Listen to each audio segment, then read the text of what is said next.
Hey guys, welcome back to Teach Yahweh. My name is Kanisha. If you're new to the channel, thank you so much for coming on. Please consider giving a thumbs up if you end up liking this content, and share and subscribe. So today's topic is one of the most commonly asked topics there is. What is the point of life? Why are we here? What's the point? And I'm very curious to see everyone's perspective today. Today's your time to come onto the show. And so I'm going to drop a link in here, and I invite, no matter what your background is, if you're Christian, atheist, Buddhist, Muslim, Hindu, it doesn't matter who it is. Hey, Bonnie, I want you guys to come on and share. Give your reason for why you think, like, what you think the purpose of life is, why we're here. Why do we choose to be a Christian? Why do we choose to be an atheist? What's the benefit out of believing this, right? I'm just curious really to hear the audience at this point, to really, I'm the one who's going to be listening to you and learning from you and hearing your perspective. And anyone who is wanting to come on, the link is in the chat. But I think this is a question we should be more open to talk about. I've really been enjoying the people that come on. They've been so respectful. They've been so professional. They've been not emotionally based or driven. It's been a pleasure. So I'm hoping to do more and more of this stuff. So, for me, oops, sorry guys, just kicked the camera. Let me fix that. There we go. For me, I have several ideas of what life is. Let me see what you said here. Ecclesiastes. It's a fun word to say. Bonnie, feel free to pop on and give anything you have. You don't feel, anyone who comes on, don't feel like you have to be this brainiac, Harvard student type of answers. Just express it. Be open to express your beliefs on here, and let's have a discussion about this. But I have a lot of reasons for believing why I believe. And the point of our existence is not just to exist, right? But to have a relationship with the living God. And sorry for my dog, hold on.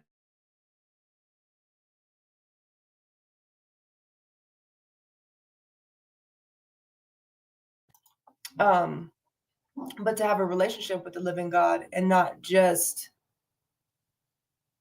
be a good person. Like, what's the point of being a good person, right? What's the point of getting your degree and having a family, etc., etc.? From your perspective, whether you are Christian, atheist, Muslim, Mormon, Jehovah Witness, Hindu, Taoist, whatever, can you give a reason for why you believe what you believe? What the point of life is?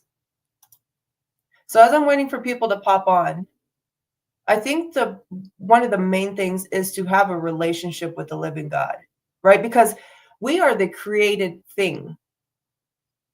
And so the Creator created us and said, let's have a relationship. Let's be friends.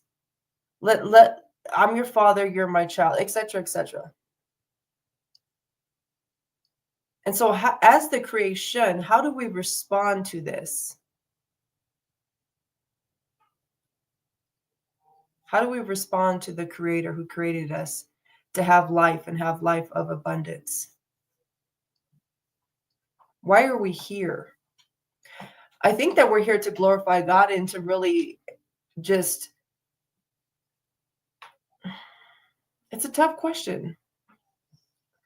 But I think it's to glorify Him, to have a relationship with Him, to be something. It's hard to explain because these are kind of those philosophical type of topics, but that's why I'm curious. How does everybody else feel about this? Like from an atheist perspective, what's the point of being here? What's the point of you gaining knowledge and going to school and starting a business and buying your own home? And like what's the point of why you're doing what you're doing? Other than you like it. Okay, that's not really a point. So, you know what I mean? Is this making any sense to y'all? I don't know. I was just sitting here thinking like I kind of just want to hear other people talk today. Kind of want to be a silent observer and just ask questions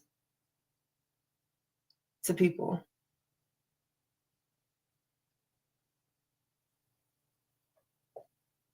I don't think anyone outside of Christianity, and this is just my belief. That's what I'm saying. Come in and say something.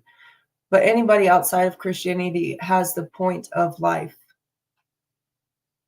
have a reason for living, have a reason for morals, and have a reason for like, have you ever asked yourself this? Why do we dream? Like, what is conscientious? Like your conscious mind, what is that? That cannot be something that came out of a slime or a monkey or random selection.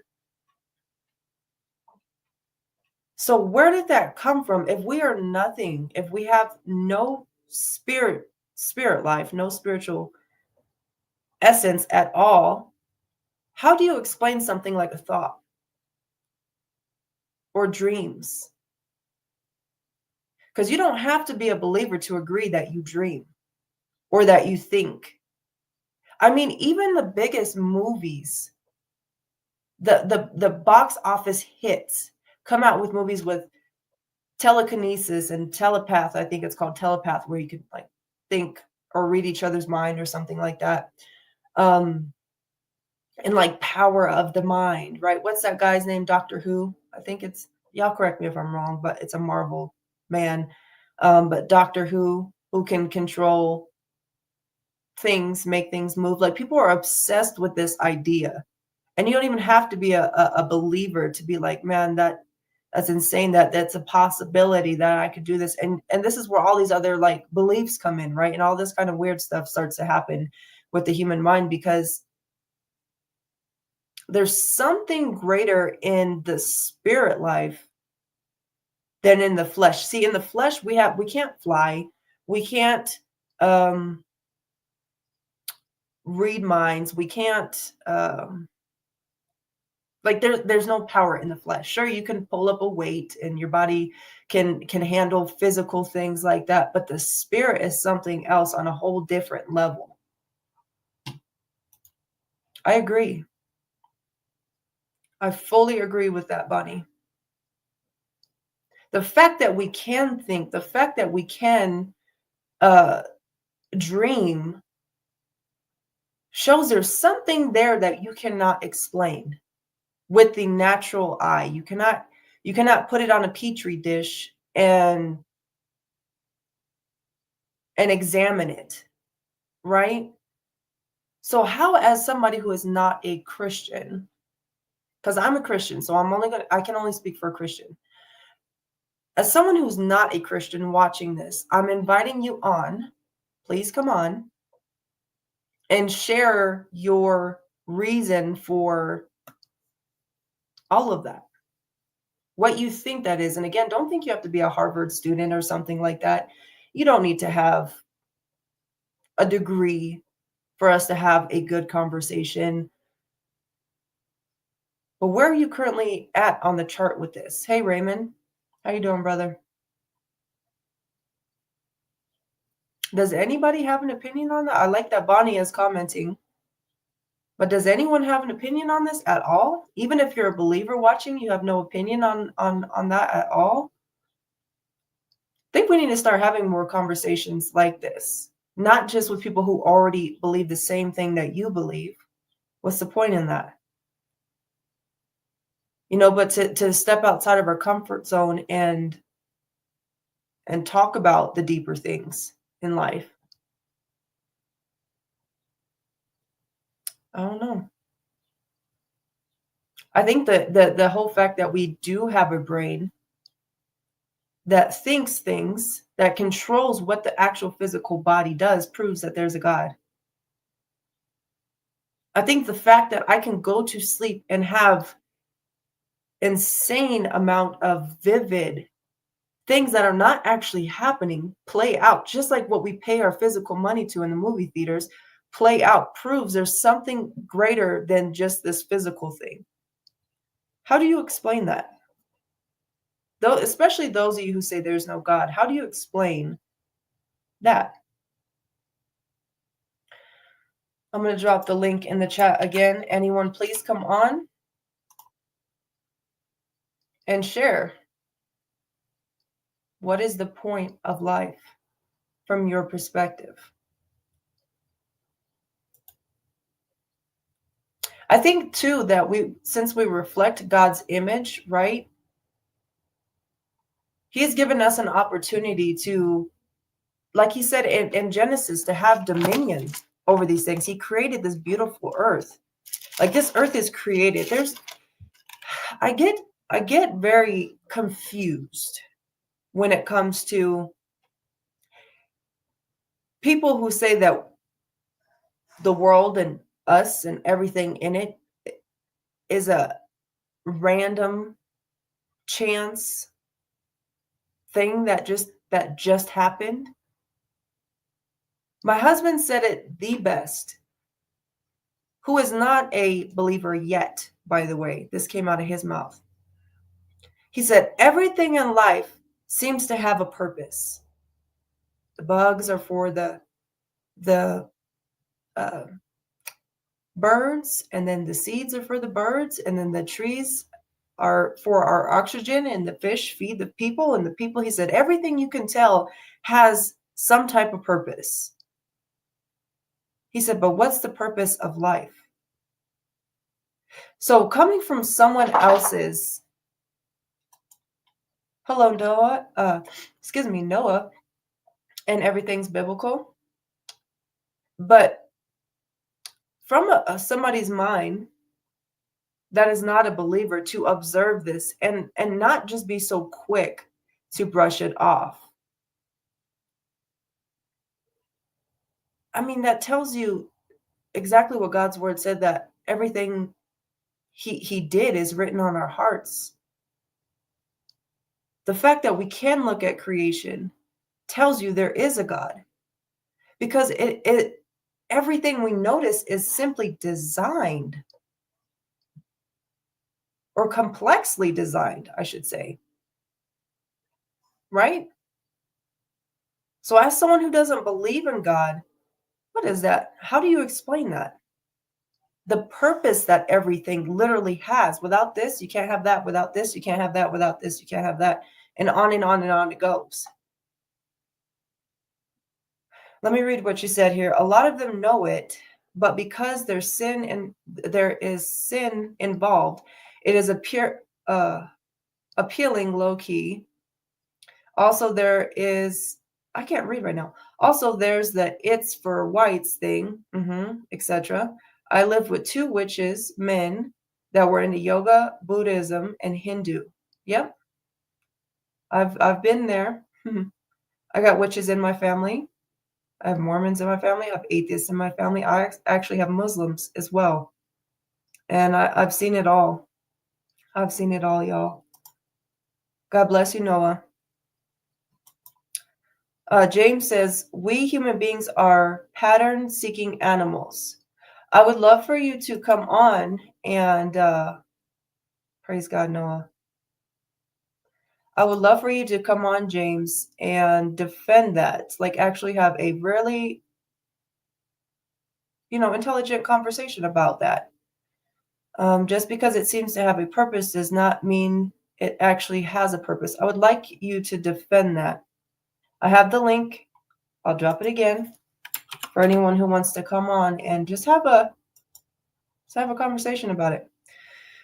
It says it's detaching the nastiness that has been caked on Christianity. A lot of people know it, but don't want to do it. When I talk to them, they knew that I was right. You could just tell it scares them. You know what? That is very true. I'm going to use your comment here, James, for an example. What you just said, just because it seems to have a purpose, how do you defend what you just said?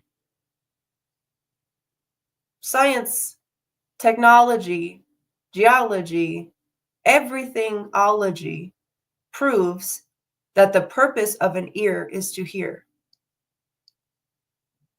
The purpose of the, I don't know, what do we have here? Trying to look at something. The purpose of the plant is to eat or have medicinal purposes or for shade. The purpose of this, the purpose of that, we can prove that things have purpose. That statement kind of, that's why I would like for you to hear what you have to say versus read it, because we can always take something completely different than when somebody actually speaks it. But you said just because it seems to have a purpose does not mean it actually has a purpose. How do you defend what you just said? Bonnie says, the only reason we believe there's something more to life is due to an innate human drive for meaning and purpose. This stems from our capacity for self-reflection, desire for transcendence, and to find significance beyond survival, as explored in theories like Viktor Franklin's logotherapy or Maslow's self-actualization. Forgive me. Noah said, it explains everything. For me, the world and life was so evil, but now I found purpose, and why is everything like that? Amen. Amen. Welcome on, James. How you doing, sir? I'm well. How are you? I can't hear you. Let me make sure. Hold on just a second. Let me make sure.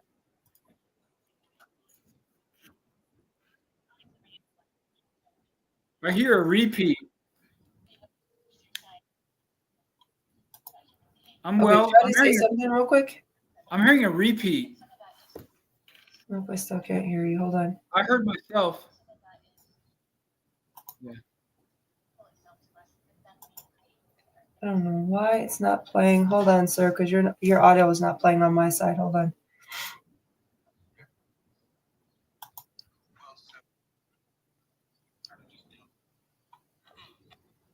I think I'm lagging.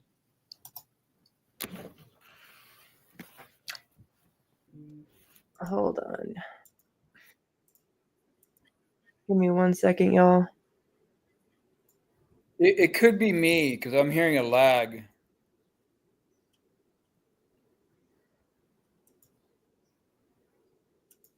Can you hear me? I hear you.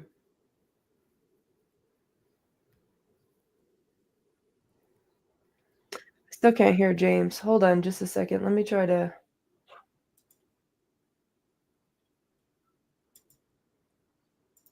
Yeah.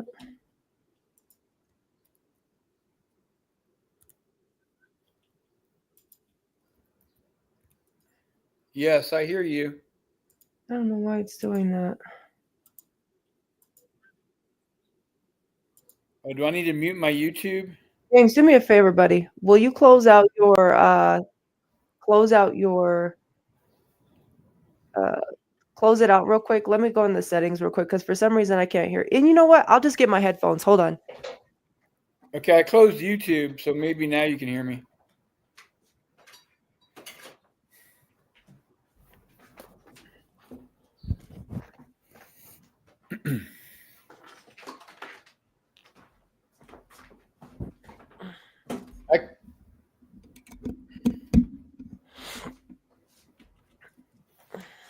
All right. Mic check 1 2. I closed YouTube. Do you hear me now? Okay, can you hear me now? I hear you. Do you hear me? Yeah, now I hear you on my screen. Yeah, because I closed my YouTube. That may be the issue. Oh, okay. All right, cool. Now I can hear you. All right, buddy. right. How you doing? Doing all right. Good. I'm gonna give the floor to you, okay? Okay, cool. What do you want me to say about like my understanding of like we are pattern seeking creatures because like we want to be able to answer a question: how is this happening? Why is this happening? Kind of thing, right? Like Yeah. we look up at the sky at night, look at the stars, and we find patterns in these stars, and we can make figures up in the stars, and those stars have they're just there, right? They're not there to form what we line out to form, right? Okay. Yeah, I see what you mean in patterns in that way. Like we can see a pattern, if I dropped a box of rocks on the floor and it created a pattern, I can make whatever I wanted to out of that. Is that what you're saying? Exactly. Okay. But what about life in general? So like a pattern, for example, what I'm specifically meaning is humans. If I go have sex with my husband and we get pregnant, we're going to create another human. That pattern is what I'm specifically talking about. Life itself, repeatable, repeatable patterns in that sense. What's the point? What's the whole reasoning behind that? Does that make sense, or do I need to give a different explanation? What is the reason behind reproduction? Any like life period. So whether that's dogs and cats, humans and birds, trees and fish, what's the point? I don't think there's innate reason behind it. It's just the natural cause and effect of the circumstances of how life arose on this planet, right? Like And how do you think that I don't hold happened? yeah, I don't hold life has an innate meaning behind it. I hold that the meaning to life is up to each individual who is the living individual, right? So where do we come from? We as in human beings, the evolutionary chain explains that process. And how do you hold that to be true? How, like, for you personally, because everybody's different. So I don't know if you're new to the channel or not, but I don't like to assume. Yeah, So no, I'm for new. I saw you on my YouTube algorithm and popped in. I'm gonna join after I go back on YouTube. welcome. Well, I Yeah. appreciate you coming on. So anytime I ask a question, I always like to ask individually because I don't want to assume that you believe what Billy Bob and Sally Sue believe because you can believe something different. So when you're explaining something or when you're talking about something, and I ask you to break that down for me, I mean in your brain. Like how did you come to the conclusion that the proof of evolution is fact? Like why have you accepted that as fact yourself? Based on all the evidence they have to demonstrate it is the case, and I've experienced it myself, and we have a preponderance of data that can support that evolution is what it is. Right? Evolution doesn't require us to believe in it. Right? It doesn't require us to even think about it. It happened. It's happening, and it will always happen. So so do you believe in something happening after you die or no? Well, there are a lot of things that happen after someone dies, right? Those who knew that person will hold a memory of them and, remember them, even though they're not here anymore. So that continues to happen. And then our body is, biological. And if we're placed in a coffin or not in a coffin, our body's going to break down. And I'm a big proponent of allowing our body to break down naturally and feed the planet, right? Feed the plants and the fauna of the earth. Yeah. Okay. And like for you personally, James, have you ever thought about what if I'm wrong? Oh yeah. I'm a fallible human being. I can be wrong about everything I hold, right? Right. However, I'm quite certain to the point to where it's going to be very hard to demonstrate that I'm mistaken, but I'm open to be mistaken. That's always good. Yeah. And I always ask people that all the time. That's actually a question I ask myself. I have not always been a Christian. Uh I believed I was my own God. I had a lot of crazy thoughts, and you're not here for all that. But just so you know, and anyone who's watching who's new to the channel, um, I had my mind made up about the way I thought life was, and that was it. Nobody was changing my mind. Very stubborn woman, very arrogant and proudful. I would say that. Anyone who knows me knows that. And one day I had to ask myself, what if I'm wrong? What if there really is an afterlife? And what if these crazy, stupid Christians are telling the truth? And so it sent me down this spiral thing literally, I bought a Bible to prove someone wrong. Like, that was my first encounter with the Bible. I was like, I'm going to show you from your own dumb book that you're wrong. And funny me, God got me there. So that's a whole nother story for another day. But I think that's a question that we all have to ask ourselves and really take serious, because if we are wrong and there is no afterlife, then it is what it is. Nothing happens. But as someone who rejects God and completely dismisses God, if there is an afterlife, if there is judgment, that's serious. You know what I mean? So that's why I like having these conversations with people like you and many other who I hope to come on today. But for us to have these deep, hard conversations and see if we can get anywhere. Not just on I don't want you to believe because I believe. I just want to have a conversation and maybe pry you to think about what you believe. You know what I mean? And learn something from you guys. Everybody has stuff that I just don't have. James, information I just don't have, experiences I don't have. And so I'm open to talk to anybody about any topic, honestly. Right on. That's cool. Yeah. Yeah. So, like the way I view life, like I said, like it's the meaning and purpose of life is up to the individual who holds that life, and I think it's probably a better rule of thumb to live by. This is the one life we have, so make the best of it. And if there is something at the end of life that something carries on and continues, to me, that's just a bonus, right? However, if it is the case when I die, I'm going to be judged. And if I hypothetically, like, I think I live as a good person, I may be doing things that may not be good according to whatever it is that's going to judge me. However, if this entity thinks if I lived a manner that this entity feels the need to punish me because I didn't believe it existed, because I wasn't convinced it existed, and if it had the capacity and the capability to convince me it existed, so then why punish me for not being convinced it exists? And if that's the only reason why I'm going to be punished in the judgment day, so to speak, then by all means, I'll gladly accept that punishment. And the whole time I'm going to have that thought like, wow, you're not very fair in your judgment, dude, or whatever it is. You had a lot of the same thoughts that I had, James. Same things that you were saying. I was just a female version saying it. So I completely get what you're saying. But that was before I understood why a judgment would happen in the first place. So God says that he never judged anybody. What's up, Blue? Um, he never judges anybody for what they don't know. Right? He judges you for what you did know and you did or didn't do it in the first place. For instance, I'll tell you right now, James, me personally, I'm not a good person. People who say that they're a good person, y'all have hats off to y'all, because I know one thing's for sure, I'm not a good person. I think terrible thoughts on a regular basis. I have hurt a lot of people.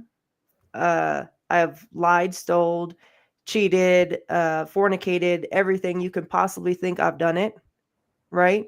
And so I give my hats off to people who say that they're good people, because I know I'm not good. By definition of something being good, I know I don't meet it. Even before I became a Christian, I knew I wasn't good. So hats off to anyone who says that they're a good person, good enough to make it to heaven, especially. But um God says, the God of the Bible, and this is the only God that I'm speaking of. I can't speak on other gods, James, but the God of the Bible, he says that he doesn't judge us for what we don't know. He judges us for what we do know. So how many times did you know what you were telling Billy Bob and Sally Sue was a lie? Right? Like, if you purposely said a lie, like, oh, I'm sick, I can't come into work today, whatever the lie may be. How many times did you purposely do that? How many times did you purposely know somebody was hurting and you're just like, I don't got time for this crap today? etc. I mean, the list it's a long list, right? And when we don't see something as not that bad, like it's not that bad, usually it is that bad. And we just don't want to be perceived as someone who could do something that bad. So that was part of my personal um rewiring in my own brain, that I had to realize, actually, Kanisha, it is that bad. And your stuff really does stink, girl. Like, for real. And so, with that being said, knowing that the God of the Bible says, I'm not judging you for what you didn't know. I'm not judging you because you didn't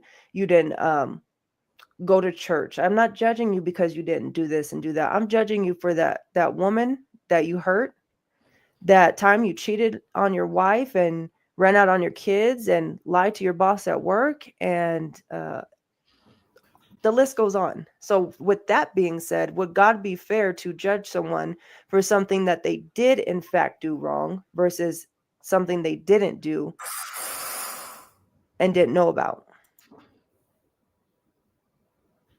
Wait, say that again. Would it be fair for God to judge? Say that again.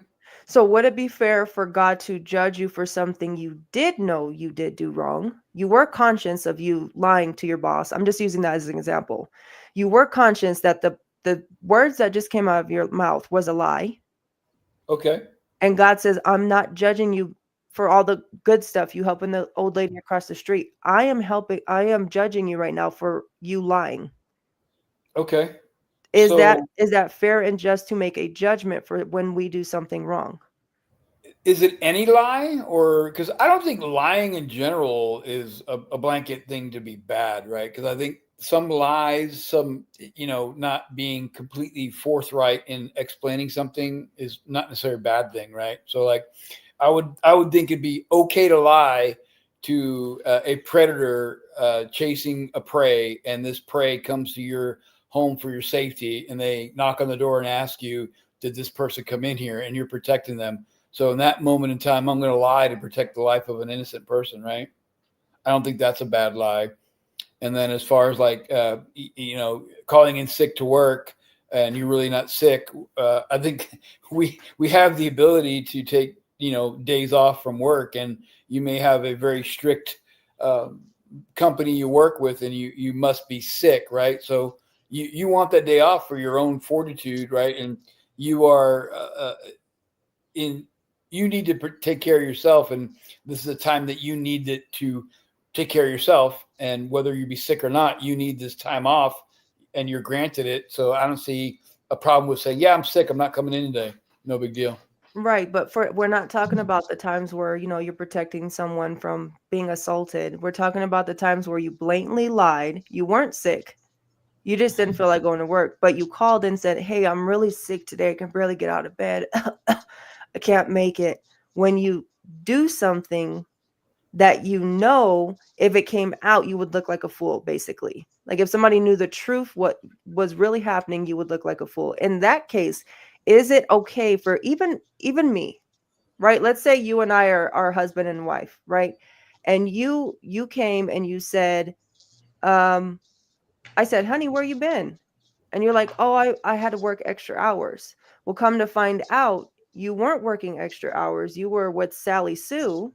Is it okay to lie to me about that? Or should you have No, told me the no. truth? I think that's not being honest to your partner in life, right? That's dishonest.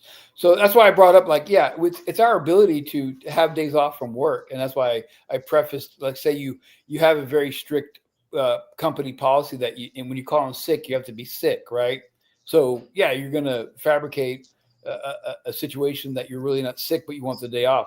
I don't see a problem with that. I don't think that's bad to do. Well, perfect. Well, I want to have everybody have a chance to talk today, but James, if you come up with some more stuff, I want to have you back on, sir. Cool. I just want to give maybe everybody who comes on maybe about 10 minutes each, because there's quite a bit of people. And so I want to give everybody the same opportunity to talk. Yeah, But I would right on. love to talk with you some more, sir. All right. All right. God bless you. We'll talk soon. Yeah, thanks. Hi, what's your name? How you doing, sister? My name I'm is blessed. Byron. That's By good. Rand. That's good. Yeah, by Rand. You know what I mean? I did now. I don't know what conversation. I want to say this. I apologize because I don't know what conversation I just came in on. So y'all was talking. I was reading the title when I came in off what the title said, and as I came in, y'all, the scenario was, if you know what I'm saying, if you was with your husband, if you was with at work with your co-worker and out and you lying, and you know what I'm saying. So I don't know. So yeah, no, you came in like at the tail end of that. So the whole point of this live today is I want to hear, no matter what background you come from, I want you to explain what you think is the purpose of life. Why are we here? Okay, we're here for one reason and for one reason only, and that's the praise. We're here to praise Christ. You know what I'm saying? Amen. We're made for this specific purpose. But along the course of time, when Adam did what he did, because even though Eve, can you see me? Did we freeze? I can see you. Okay, as long as the camera froze, but that's not a problem. So as long as you can hear me, you know what I'm saying? So, but anyway, when it didn't really fall on Eve because she could have repented, you know what I'm saying? But when it fell on Adam, when Adam partook, that's when everything changed. So, but this is the purpose of why we're here. We're here for one reason and one reason only, and that's the praise. And that's to praise the Lord and Savior Christ. You know what I'm saying? Yes. But listen, sister, I had commented on your channel a while ago, right? And because I follow you. You know what I'm saying? I follow you. So anyway, make a long story short, you have a beautiful family too. Your child and your husband. Y'all have a beautiful family. You're welcome. You're welcome. And so anyway, what was I going to say? Yeah, I want to talk about religion, right? I want to talk about the title. So I'm not a religious person. I'm a spiritual person, right? So when I say that, I mean, God looks for those who worship in the spirit and in truth. You know what I'm saying? So this is where I'm at with it in my life. I don't need to go to a church or anything like that. I don't need a pastor or a preacher. You know what I'm saying? And this is the honest to God truth, right? I'm guided by one person and one person only, and that's the King of Kings. Yeah. You know what I'm saying? Yeah. So in the scriptures, let's go to the holy writings, right? Let's so in the scriptures, Christ never told me, I can't speak for nobody else. I'm only speaking for me. Christ never told me to listen to anybody else's voice but his. Amen. Never told me. Now I love my spiritual brothers and sisters. I love them. So this is no shade to them. You know what I'm saying? So he never told me to follow Paul. See, in the Bible, it's written, it says follow Paul as Paul followed Christ. But Christ never told that to me. You know what I'm saying? So he never told me to follow Moses. He never told me none of these things. I can't speak for nobody else. I only speak for myself. Christ told me to follow him, and only his voice will I know. You know what I'm saying? And so this is where I'm at with it, right? And so I'm not a Christian. Let me say this, right? I'm not a Christian. I'm not a Muslim. I'm not part of Judaism, and I'm not a Hebrew Israelite, right? And the reason why I named them four is because these are what was known as Abrahamic religions. They all worship the God of Abraham, all of them, right? And so there's only one Abraham. You know what I'm saying? Now, if it's another Abraham, that means it can't be the confusion. It can't be the confusion from the holy writings. It got to be from the people. But it ain't really so much the people, it's the devil, because our fight is not flesh and blood. It's a spiritual warfare. This spiritual warfare been going on since Adam and Eve in the garden. You know what I'm saying? And have you been believing this for majority of your life? Is this something newer you're on? Is it like, kind of give me a little bit of background on that? Okay, let me tell you. This is the craziest part ever, right? I used to be a Jehovah Witness. Okay. So Is that how you found me exposing Jehovah Witnesses? No. Well, I No? guess it can. I have 2 pages. Right? So I have a Jehovah Witness page, which is, Okay. you know what I'm saying? And then the page that you're on right now, I mean, my name that is coming up is my spiritual page. So, you know what I mean? I don't really get into, when I walked away from the Jehovah Witnesses, I walked away for real. You know what I'm saying? I ain't got no time for that. My mother's a Jehovah Witness. Okay. Me and my ex-wife is not together no more. She's still a Jehovah Witness. My brother's a Jehovah Witness. So if y'all believe this, and this is the most important part, right?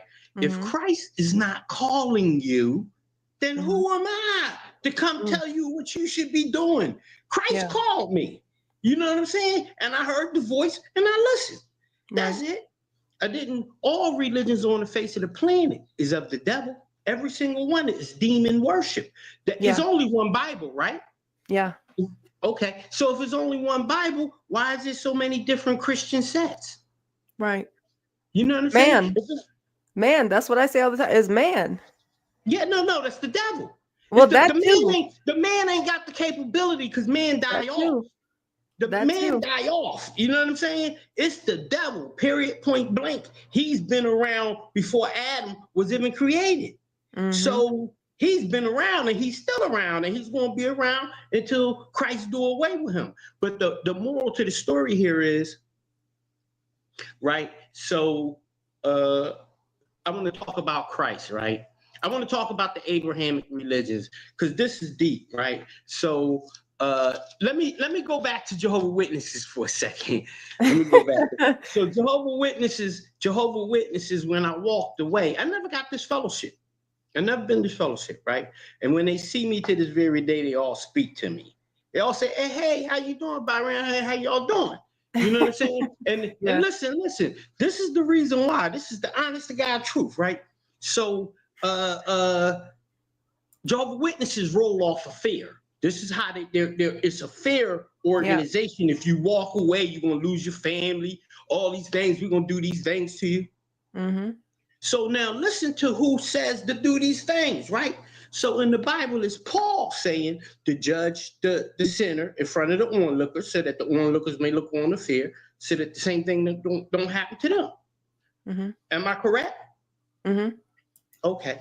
All right. So this is what Paul says, right? But Jesus Christ says, don't judge nobody, for the way you judge the people is the way the people going to judge you back. Now, you only can listen to one of the two.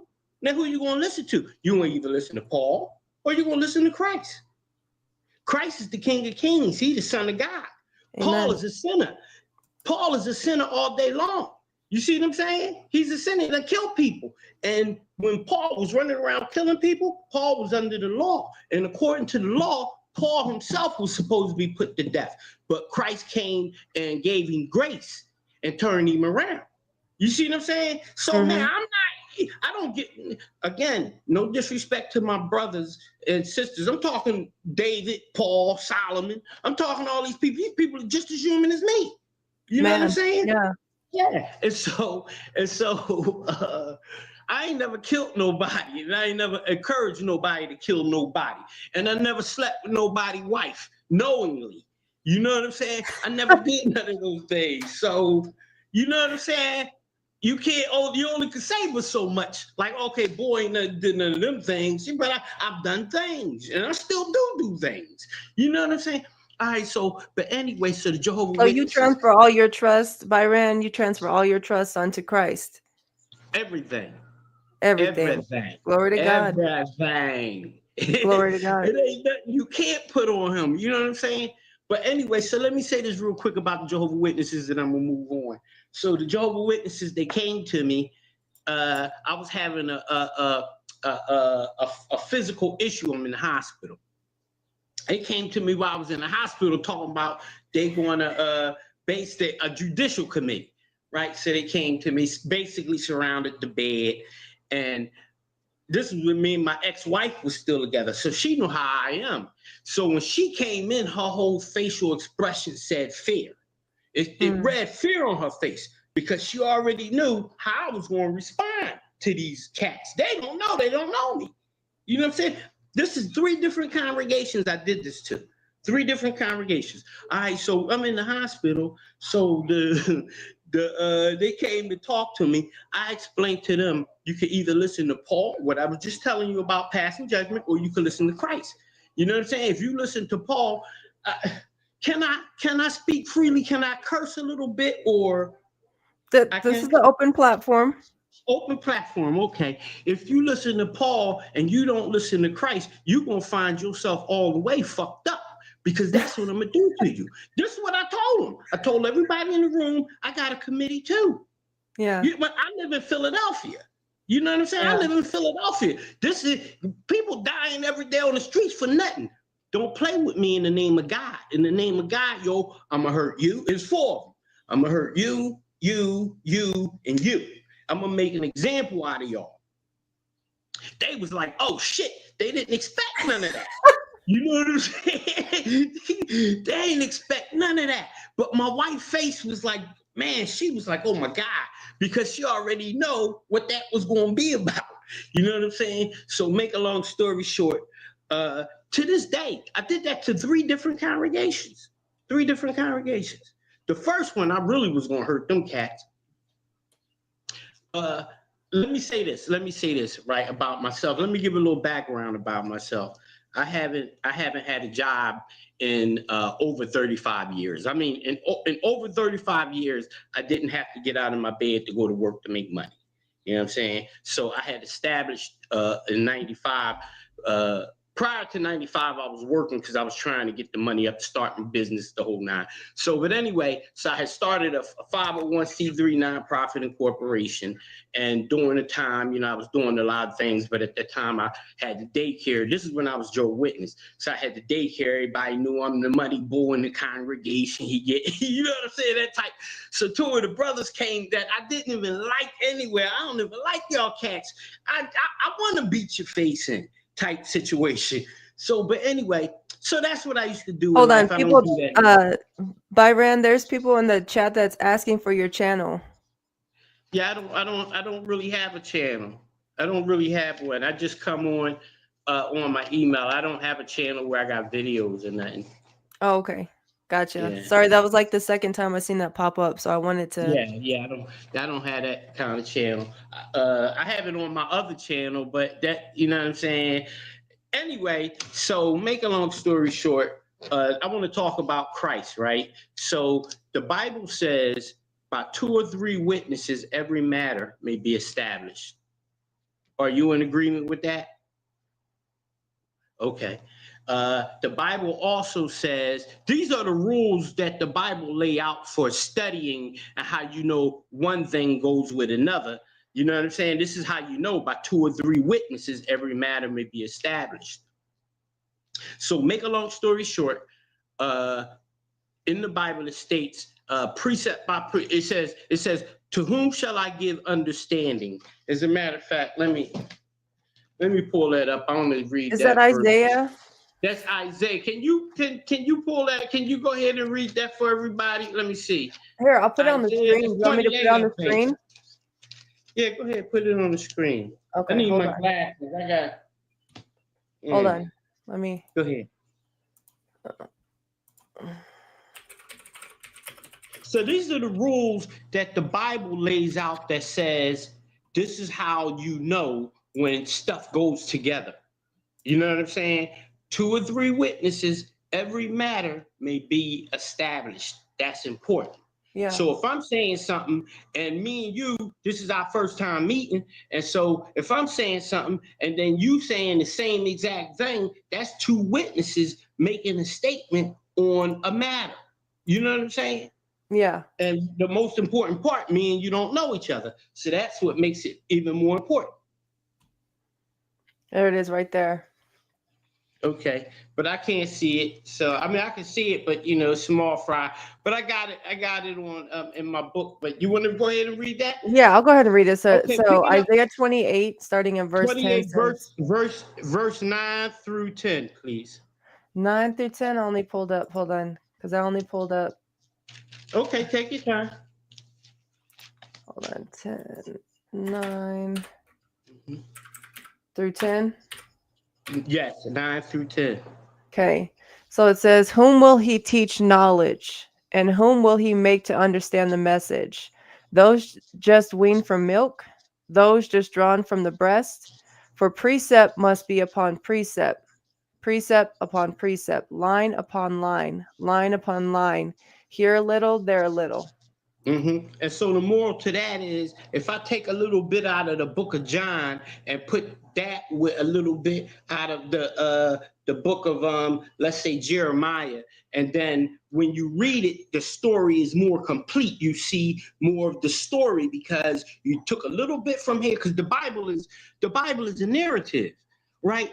And when you only study in the Bible, you really can't see that. But let me give an illustration about the Bible being a narrative. So the Bible is a narrative. In the Gospels, I think it's the book of Mark. In the Gospels, it says that John the Baptist was in his mother's stomach, and when he heard Mary's voice, he leaped for joy. You know what I'm saying? So this is what it says. And then when you keep reading, maybe about a whole not chapter, maybe about a whole nother chapter over, maybe 2 chapters over, it says that now John is a grown man in the wilderness preaching and teaching baptism and repentance. Yeah. Okay, so the question is, how did John get from his mother's womb out to the wilderness? Like, what happened to all of that right there? Like, where was he? Yeah, how did he even get into the wilderness? He was a baby. You got to remember, when he first was introduced, he was in his mother's womb. Yeah. And he went from his mother's womb straight to, he's out in the wilderness preaching and teaching baptism and repentance.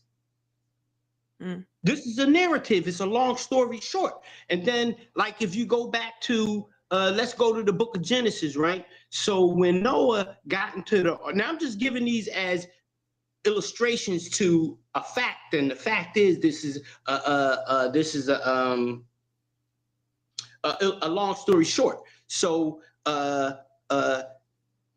God told Noah, get into the ark, you and your family, and bring along 2 of each animal, blah blah blah. So that's what Noah did. Make a long story short, at the end of it all, Noah got out of the ark and built the altar and praised God, gave a sacrifice, praised God. What happened to all of the dead bodies of the animals and the people? What happened to that? What, when they were all the people who died in the flood? In the flood, after I the think waters that their body wouldn't. They landed where they did. I mean, fossils. Yeah, but you got to think about it, right? You can't let dead bodies lay around like that. It's going to contaminate the air.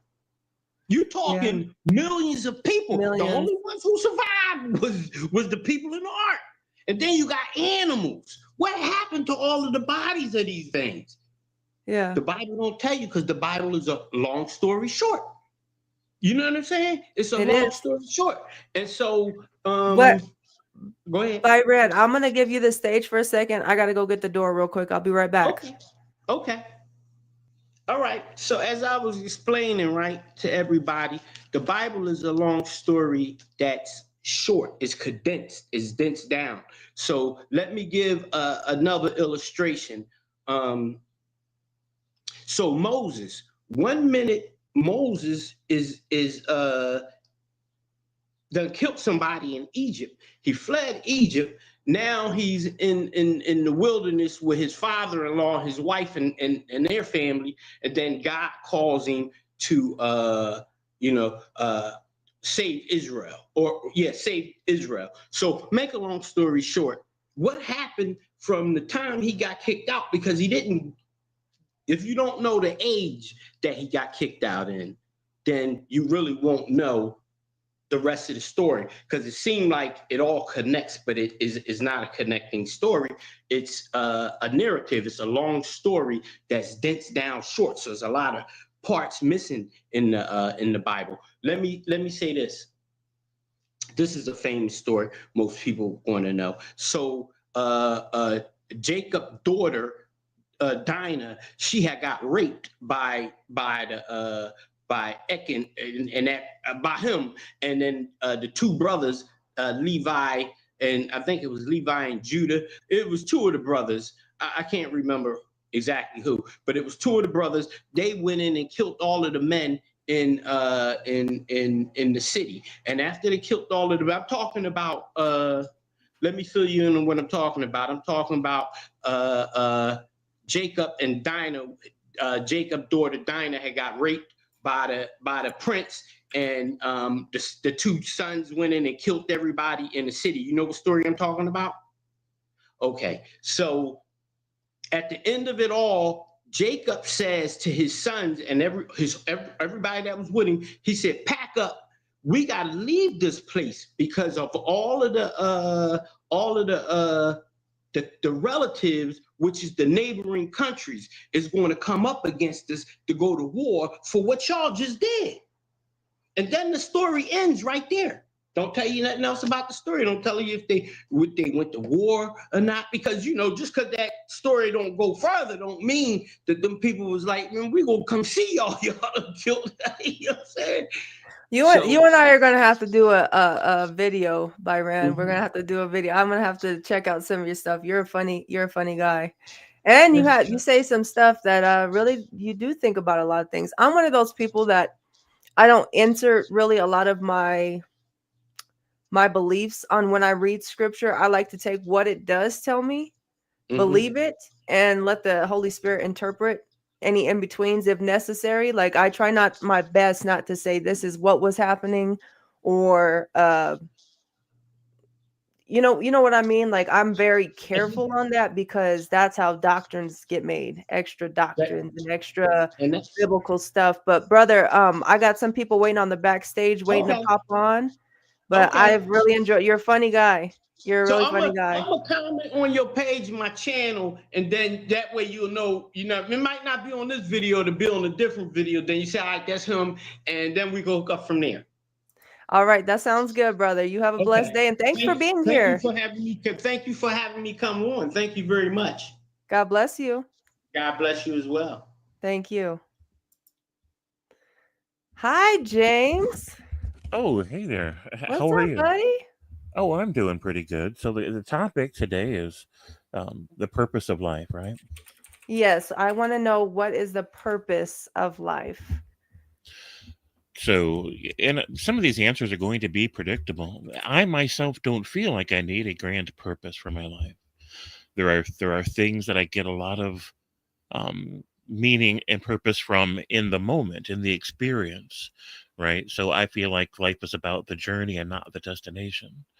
And this is one of the things that put me out of sync with a lot of popular religions, is they're always pushing this destination focus of the purpose of life is to achieve perfection in heaven and to get into heaven and to avoid hell and to do all this other stuff. And I'm like, well, that's you.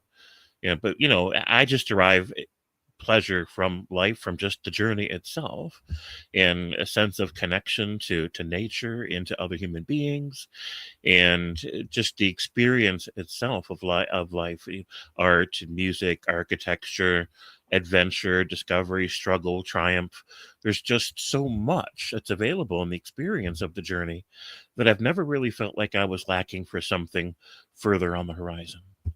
Yeah, I don't think people really feel like a lack in anything, but my goal today, what I'm hoping to have happen when people are joining, is to talk about the point of life, really. Right. What's the point if I'm good or not? What's the point if I do any of these things or not? What's the point?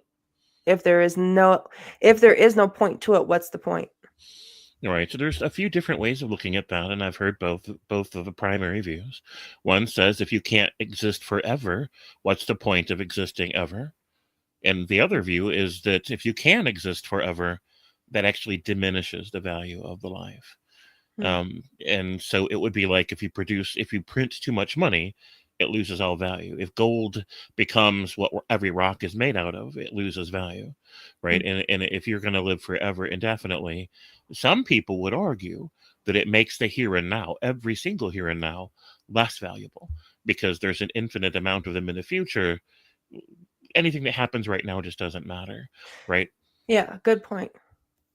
And I'm kind of in between those two ideas. I can see both points.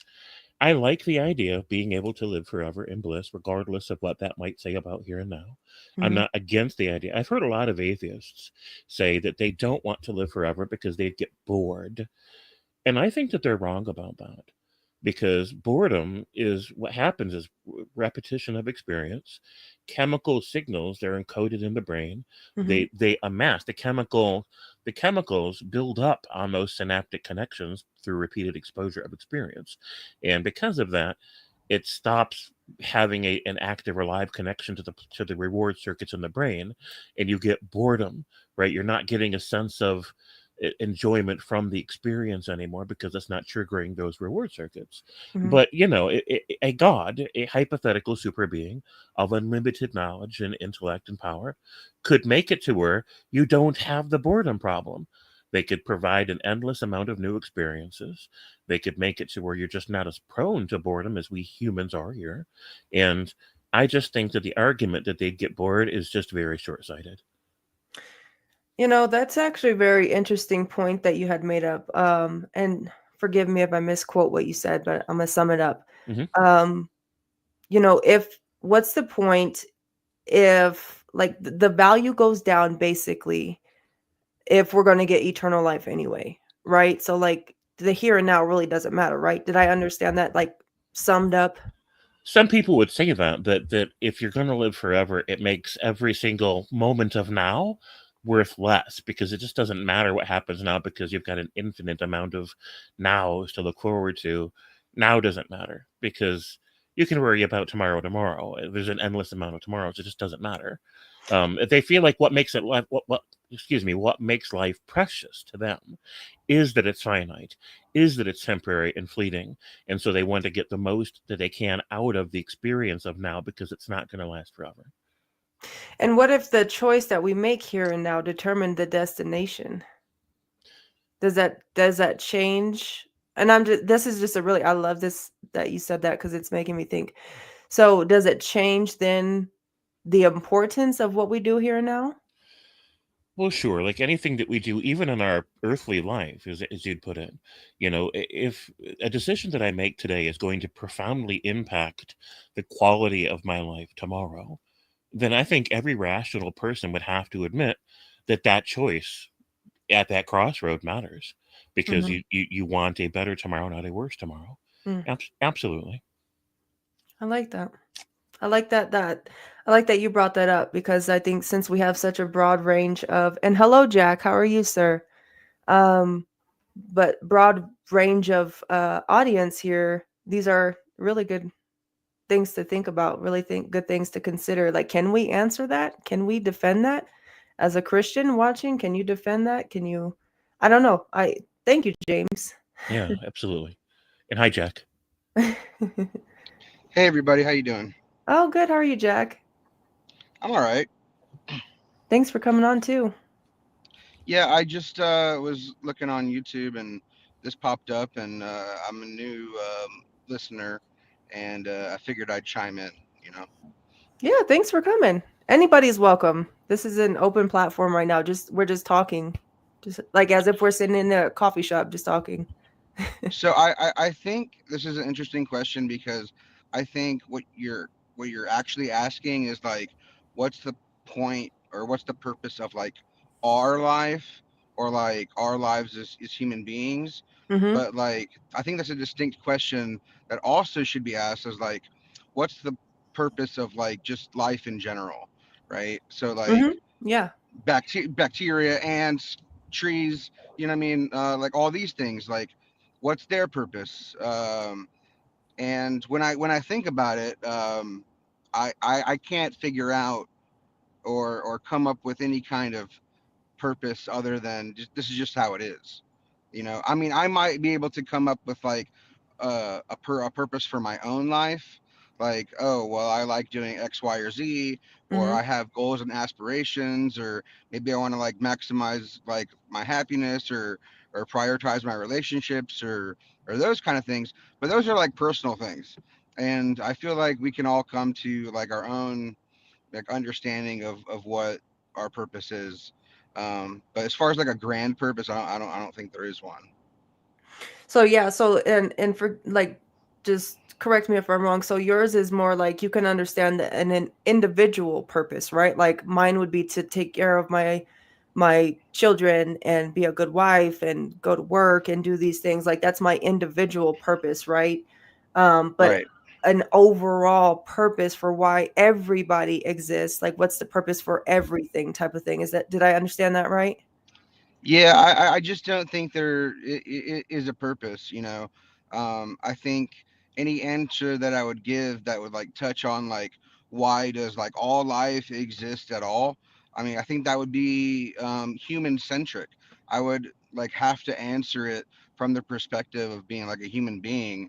And I don't know why like I should prefer myself over like I don't know the abundance of other species that have been alive like before us and like during this time too. You know what I mean? Mhm. So Like, are you more of a oh, my brother popped on. What's up, bro? um but are you more of a evolutionist? Are you agnostic? Are you like, where do you kind of fit in your belief system? oh, well, I'm an agnostic in the sense of I don't know if there's a God, but I don't believe that there's a God either. And I do believe in evolution as being like the best theory that we have so far that explains like the origin of the species. Yeah. I appreciate that. Yeah, so you're Mhm. you're you're you're sure but you're unsure. You're kind of in the middle right now, is that right? Well, I mean, I'm not sure that there isn't a God. I don't think anybody could ever make that statement and say there definitely is not one. Because I mean, there's an epistemological problem there. If you like make that claim that there is no God, well, how can you possibly know that? And I also think that you can't make the claim as well that you can definitely know with 100% certainty that there's a God because there's a Mhm. possibility that anybody could be, you know, under a delusion, right? Or Mhm. just mistaken, or the evidence that was given to them may have been faulty. So yeah, I think I'm an agnostic, but personally, I just don't worship a being. I don't worship a deity. I used to, but I don't anymore. I don't think there's enough evidence to support it. And I'm gonna so James here, the one who was just speaking, him and I have had, I think, two or three conversations, right, James, Yeah, now? that sounds about right. Yeah, and he's very, I love having a conversation with him because he's very open in his thinking. He's kind of like how you're saying, it's, you can't really say there's not a God, but you can't really say there is. He's kind of in the in between. What'd you call yourself, James? A spiritual atheist? Yeah, so I've got several different phrases that I meant to convey the idea, but yeah, I do think that spirituality is a legitimate domain of exploration, discovery, and growth.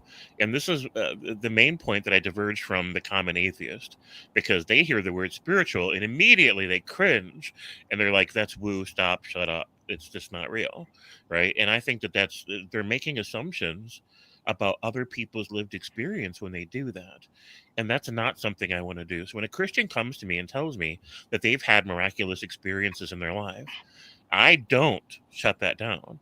I acknowledge it. I'm like, I believe you. You've had miraculous experiences, and Mhm. I don't want to tell somebody else how to interpret their own experiences or what those have to mean to them, because it's their journey, right? And I can't speak to what their experience has been.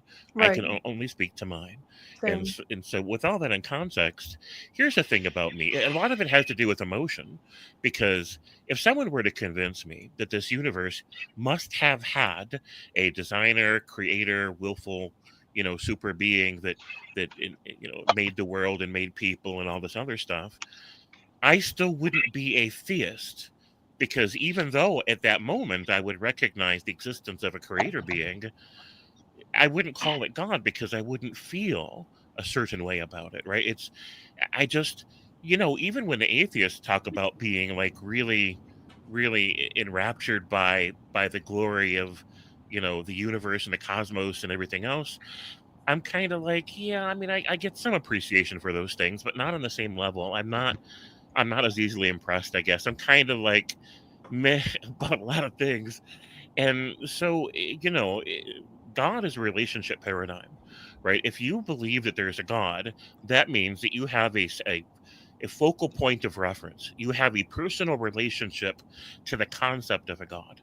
And because of that, you have a relationship paradigm that you fill in, that you experience however you do. Mhm. But because, if someone were to convince me that a deistic God exists, right, a creator being, well, I wouldn't feel that impressed by it. I'd be like, oh, neat.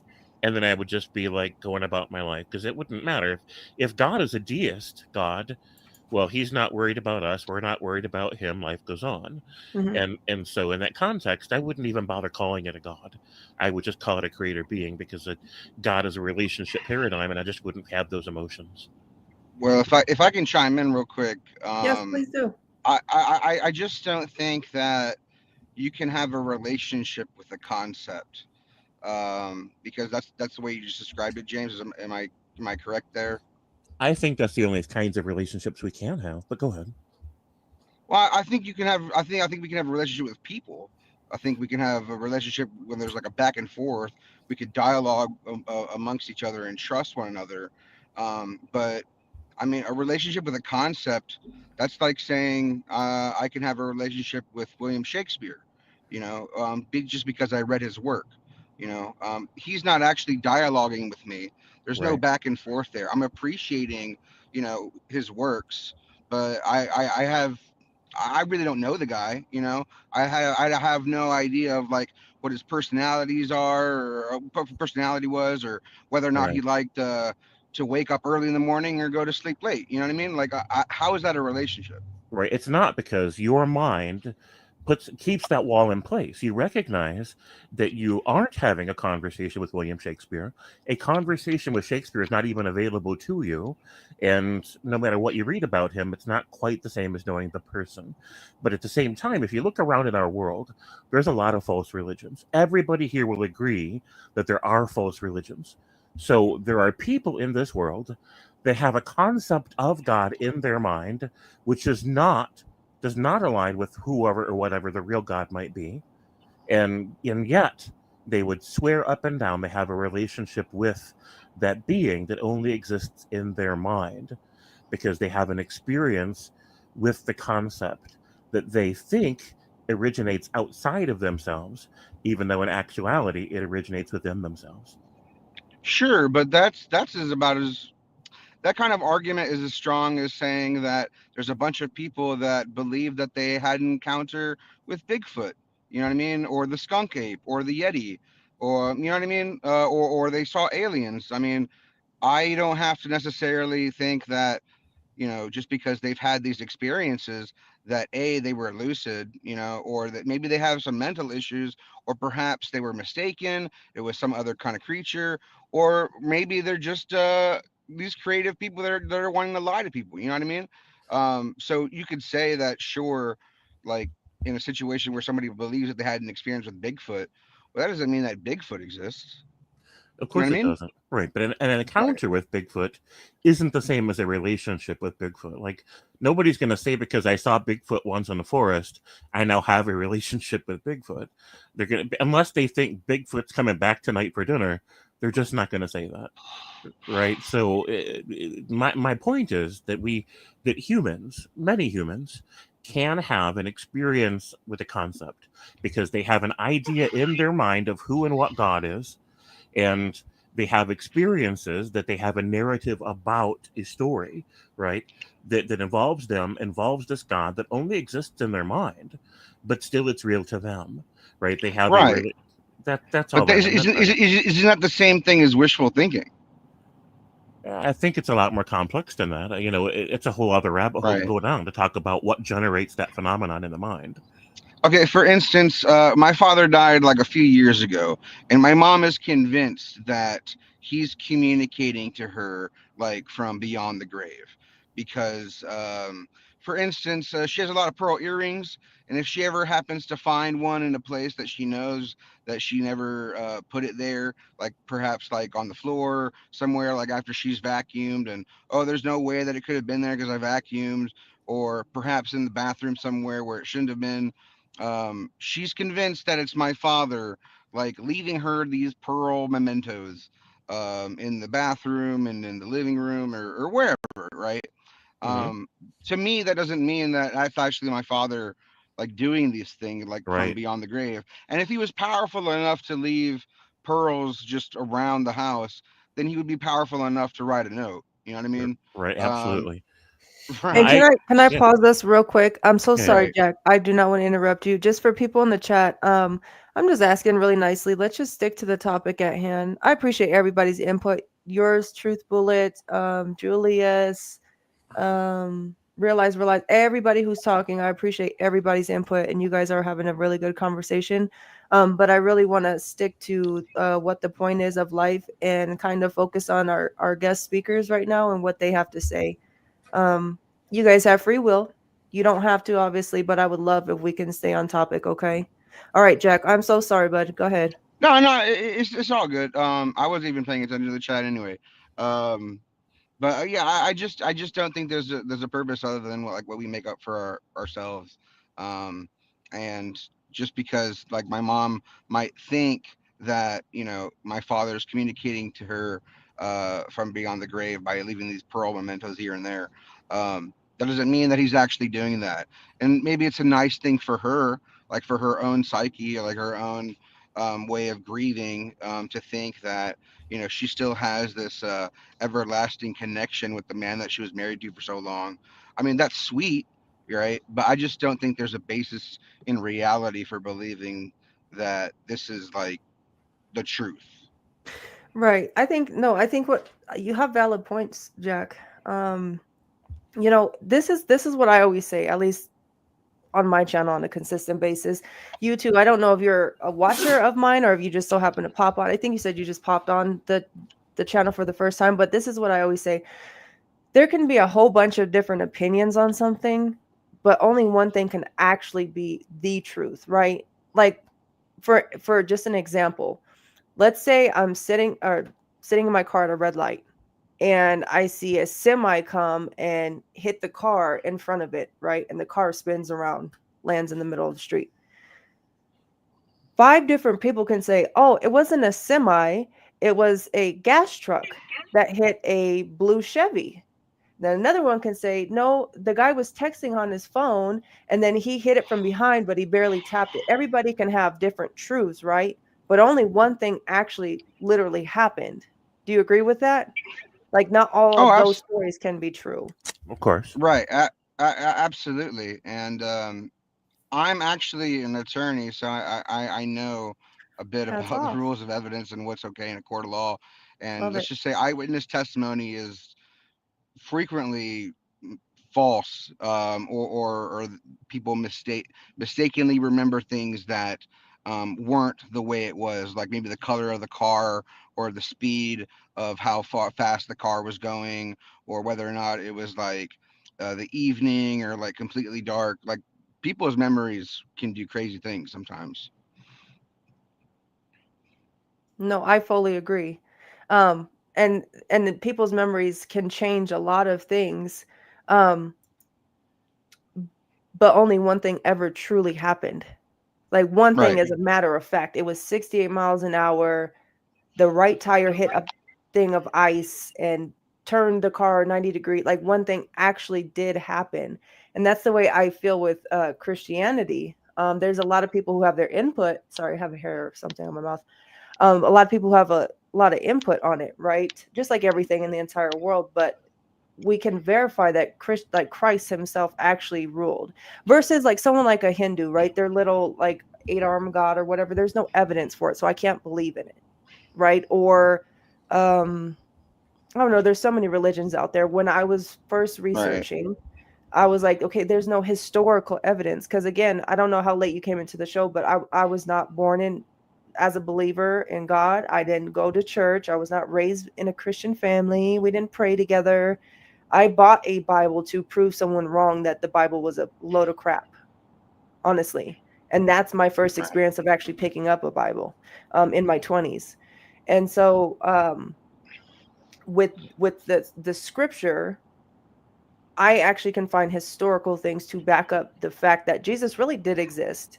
I mean, you'd be crazy as an atheist to say that he never existed when there's more proof for Jesus's existence than the person in history. I don't think most atheists would say that Jesus didn't exist. I mean, some do. I think the most common view amongst us atheists or amongst like skeptics about Christianity is not that Jesus didn't exist. It's rather that the Gospels aren't as historically reliable as Christians want to make them out to be. Also, that a lot of these stories may have been embellished over time. And if you look at like the Gospels, like in chronological order of like when they were written, it does appear as if they continue to become more and more fanciful as they go on. So like they start in Mark, and Mark is really tight-lipped, and then by the time you get to John, which was the last gospel written, I mean, it's like miracles left and right. You know what I mean? Mm-hmm. No, and it's all understandable. And hi, Hector. I'm sorry. I see that you're here, buddy. No worries. I was just waiting for a good time. You guys get anyone who wants to talk. I don't care who it is. This is not like we're going in a certain order. Whenever you want to chime in, you go ahead and chime in. This is an open floor. No worries. I just saw like Jack was really into it, so I would just let him finish. Yeah. I'm liking having a conversation with Jack too. Yeah, perfect. Yeah. Well, it's okay. I'm finished. You can say whatever you want. Oh, I was actually busy eating my Greek yogurt, so like I kind of forgot my point. I've just been studying biology for 7 hours today, so I'm a little rusty. What time is it for you guys in the US? 2:13 my time in the afternoon. It's 4 o'clock for me here. Oh yeah, it's about 10 here, so I'm just a little bit tired. Can you guys hear me fine? Yeah. Yeah. Okay. Yeah, perfect. All right. I guess I just I was having some when it came to the historical accuracy about like the Bible and also like the Gospels and the eyewitness testimonies. I had a bunch of thoughts as to why, and I'm directly asking you. Sorry, I'm having a hard time pronouncing your name. Kanisha, thank you. I'm dyslexic, so I didn't want to take any risk there. Okay. Okay. I think that I've noticed that the book of Matthew, Mark, Luke, and John. I noticed that the book of John in specific. Mm-hmm. I noticed how it was like very different in a way, and I just wanted I wanted to know, historically speaking, if you know this, if you know, like, because it all originates from eyewitness testimonies, but it seems so grammatically different in a sense.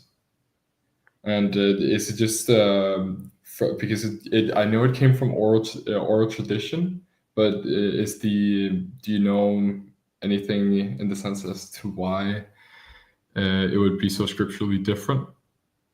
Like, can you give me a specific? I've heard claims that, like really with the non-believers more than anything. But can you give me like a specific that we can look at and go over? Oh yeah, wait, let me get my Bible. Okay. I'm gonna try and translate it. Well, it was more because like I wouldn't say I would say, for example, with when it came to Judas, it was mentioned in the book of John how Satan entered his body, but that was not mentioned in the other Gospels. And I was actually wondering as to how that might occur. Like, why would one gospel say something but not the other? Is that what you're asking? I could try to answer that. Go ahead. Yeah. Beautiful. Yeah. Oh yeah, go ahead. So I used to be a Christian for quite a long time, studied the Bible a lot, and I guess the apologetic answer would be like every gospel writer had like their own kind of audience that they were trying to like preach to. So like Matthew was trying to like, write specifically for the Jews at the time, right? And then like when you get to John, John was like focusing on like the mystical or like the divine aspects of Christ. And so that was kind of his like I don't know, inspiration is the right word, but like that was his like his focus. Yeah, his focus, right, yeah. His focus was trying to like go into like the divine or mystical aspects of Christ. Luke was kind of more about like bridging the gap between like the Gentiles and then in Mark, there's the tradition that like he was like in cahoots with Peter, or maybe not cahoots. Cahoots sounds wrong, but like he was like working with Peter, like he was like Peter's writer or something, or like new Peter. You know what I mean? Yeah. That was well explained, Jack. Thank you so much. Thank you, Jack. No worries. Yeah. And I want to put it this way here. I love to, I'm a teacher, right? So I like to put stuff in our modern terms. So if there's four of us on here, right? Well, five actually. 5 of us on here. And let's say we all went to go see the same movie, right? If we came back home, say we all lived in the same house, and our mother, we're all siblings now, okay? Accept it. Let's say our mother said, "How was the movie? What was your favorite part?" And we all started talking about our favorite parts. Did we all see the same movie? Yes.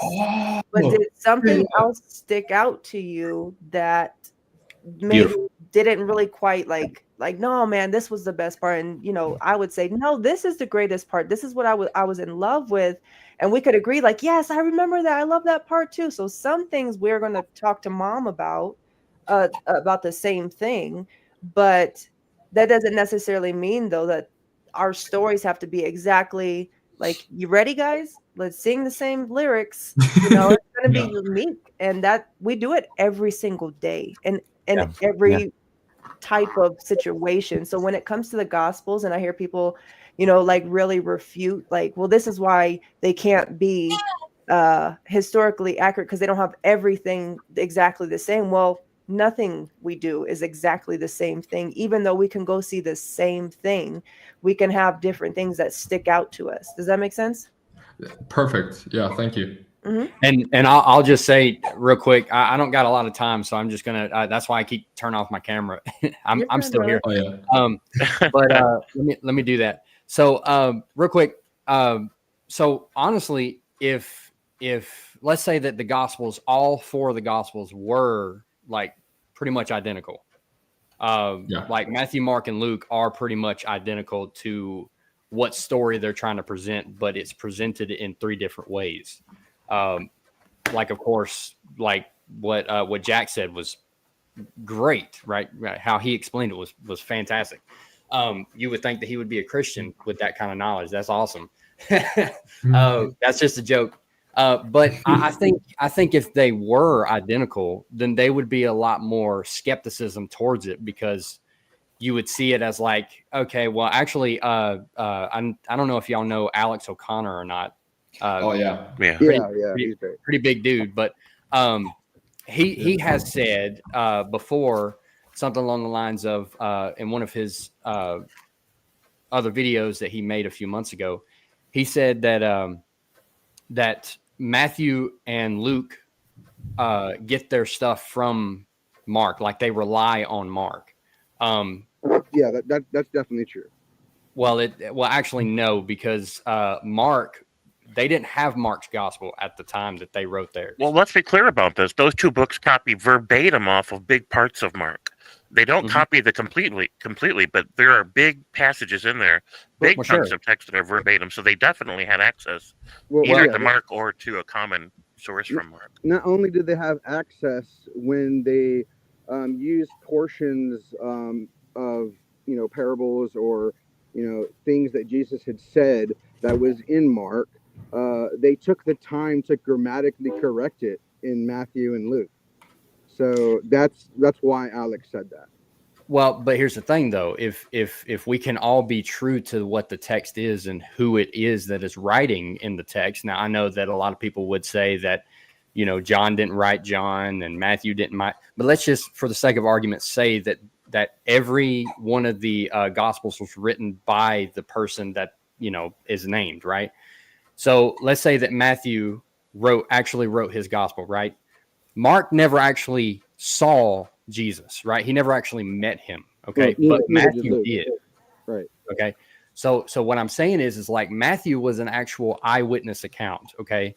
He didn't write his before Mark. So why would Matthew get his stuff and try to rely on Mark when Matthew was an eyewitness? But he just didn't write his before Mark did. So it wouldn't line up. It wouldn't make sense because Matthew's like, bro, I was literally there.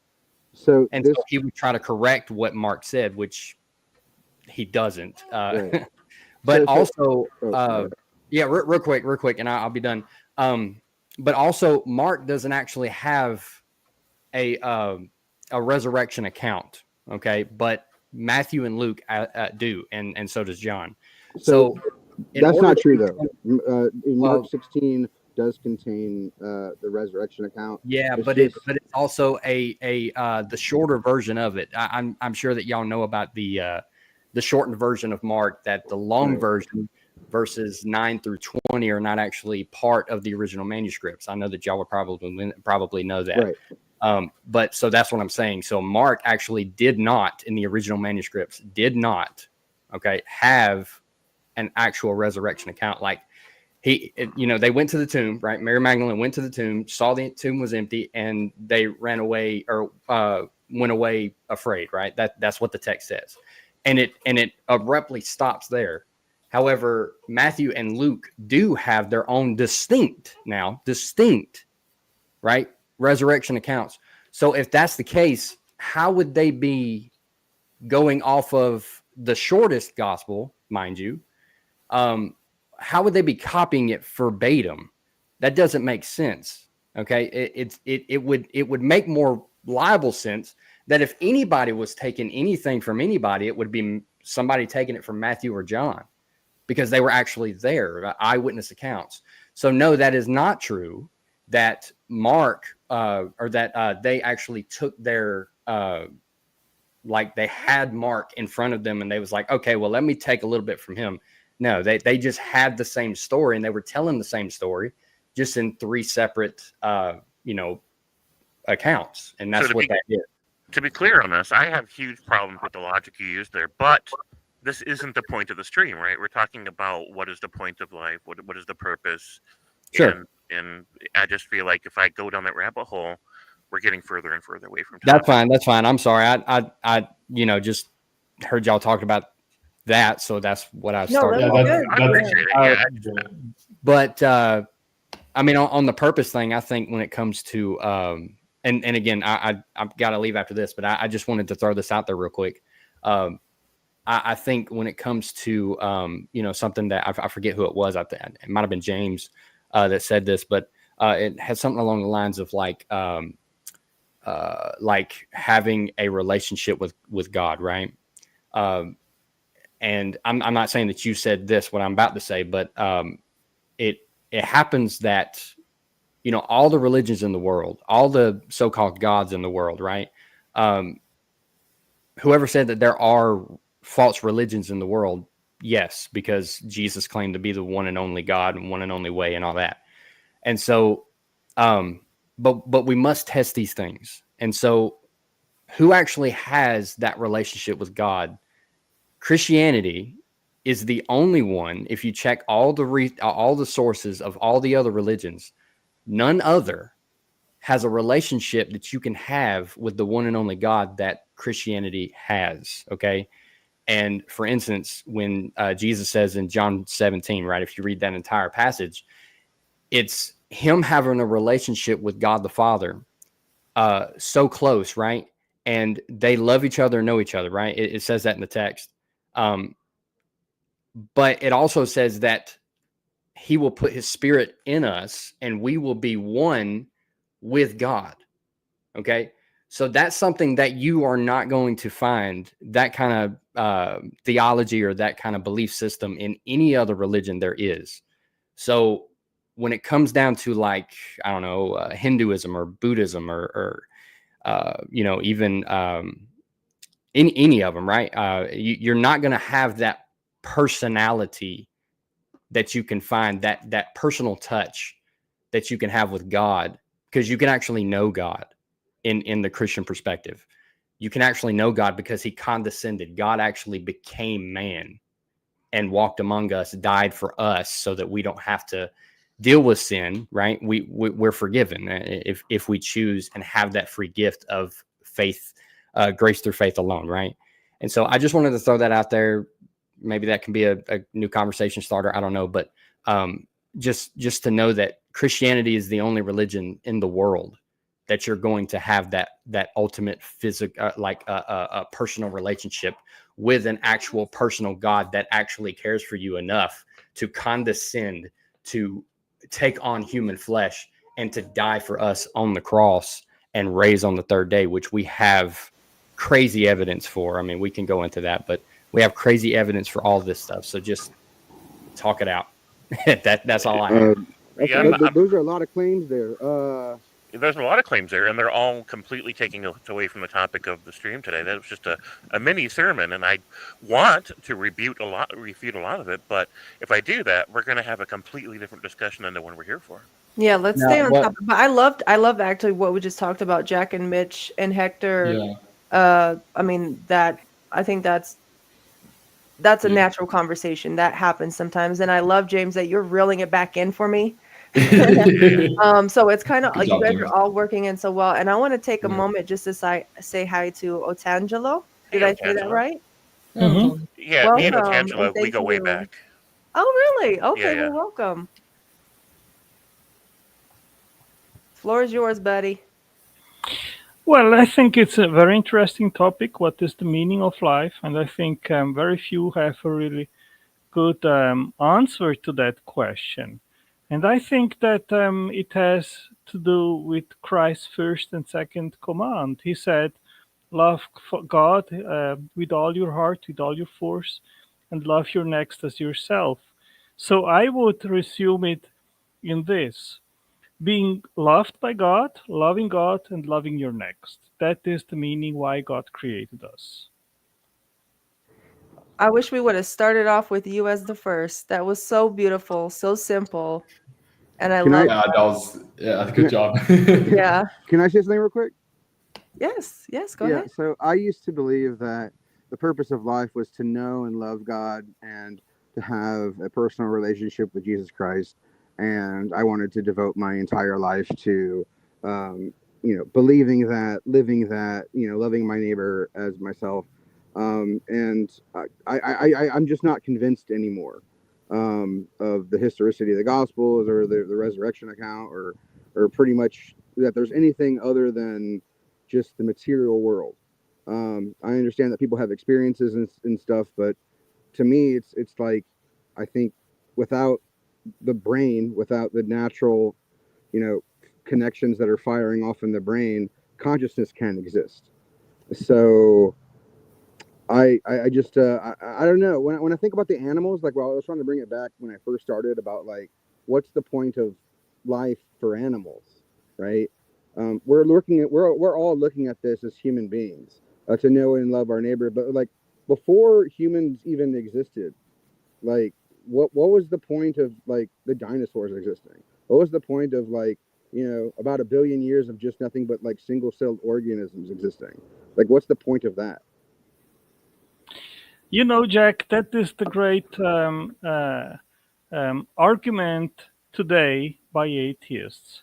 I don't believe you. Now, that is interesting that atheists have nothing positive actually to offer. Wait, and what that is actually what I would like to hear from an atheist, which is, if God is not the answer to our existence, what is your alternative, and why is your alternative superior in explanatory power than a God which is eternal, powerful, conscious, and intelligent? And I have never seen any atheist in 40 years to give me a consistent, plausible answer to that question.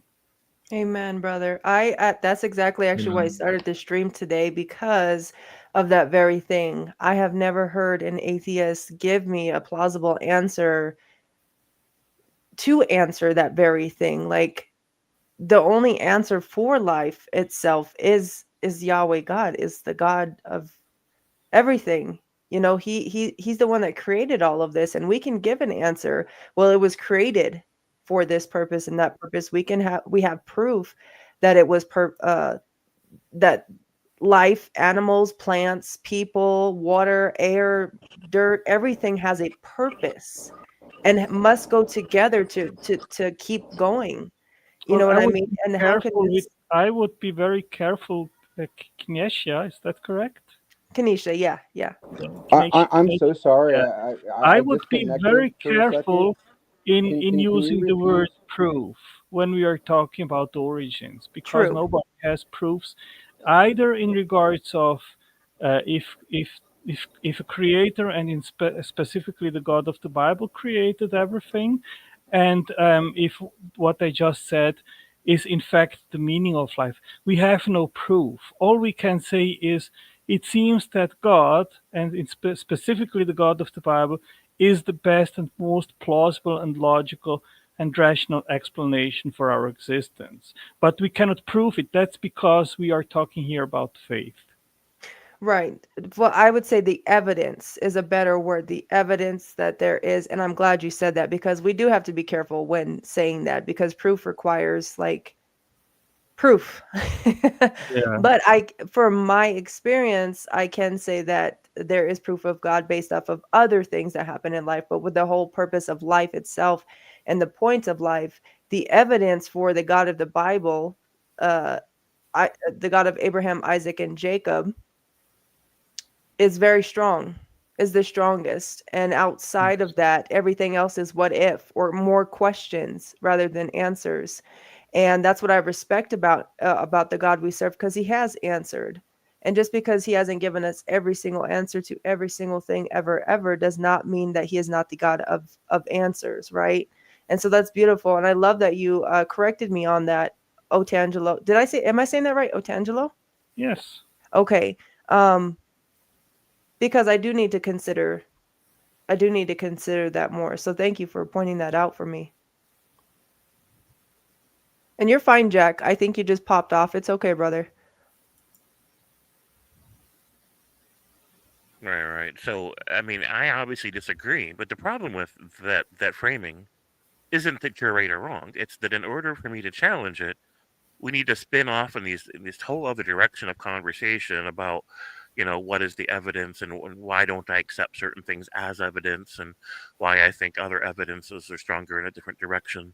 We can have those discussions either in my channel or Otangelo's channel or this one if we ever want to make that a topic. But all I want to say is that I just don't agree that the evidences strongly support Well, Christian. why don't you make your case right now and right here? Because it's not the topic.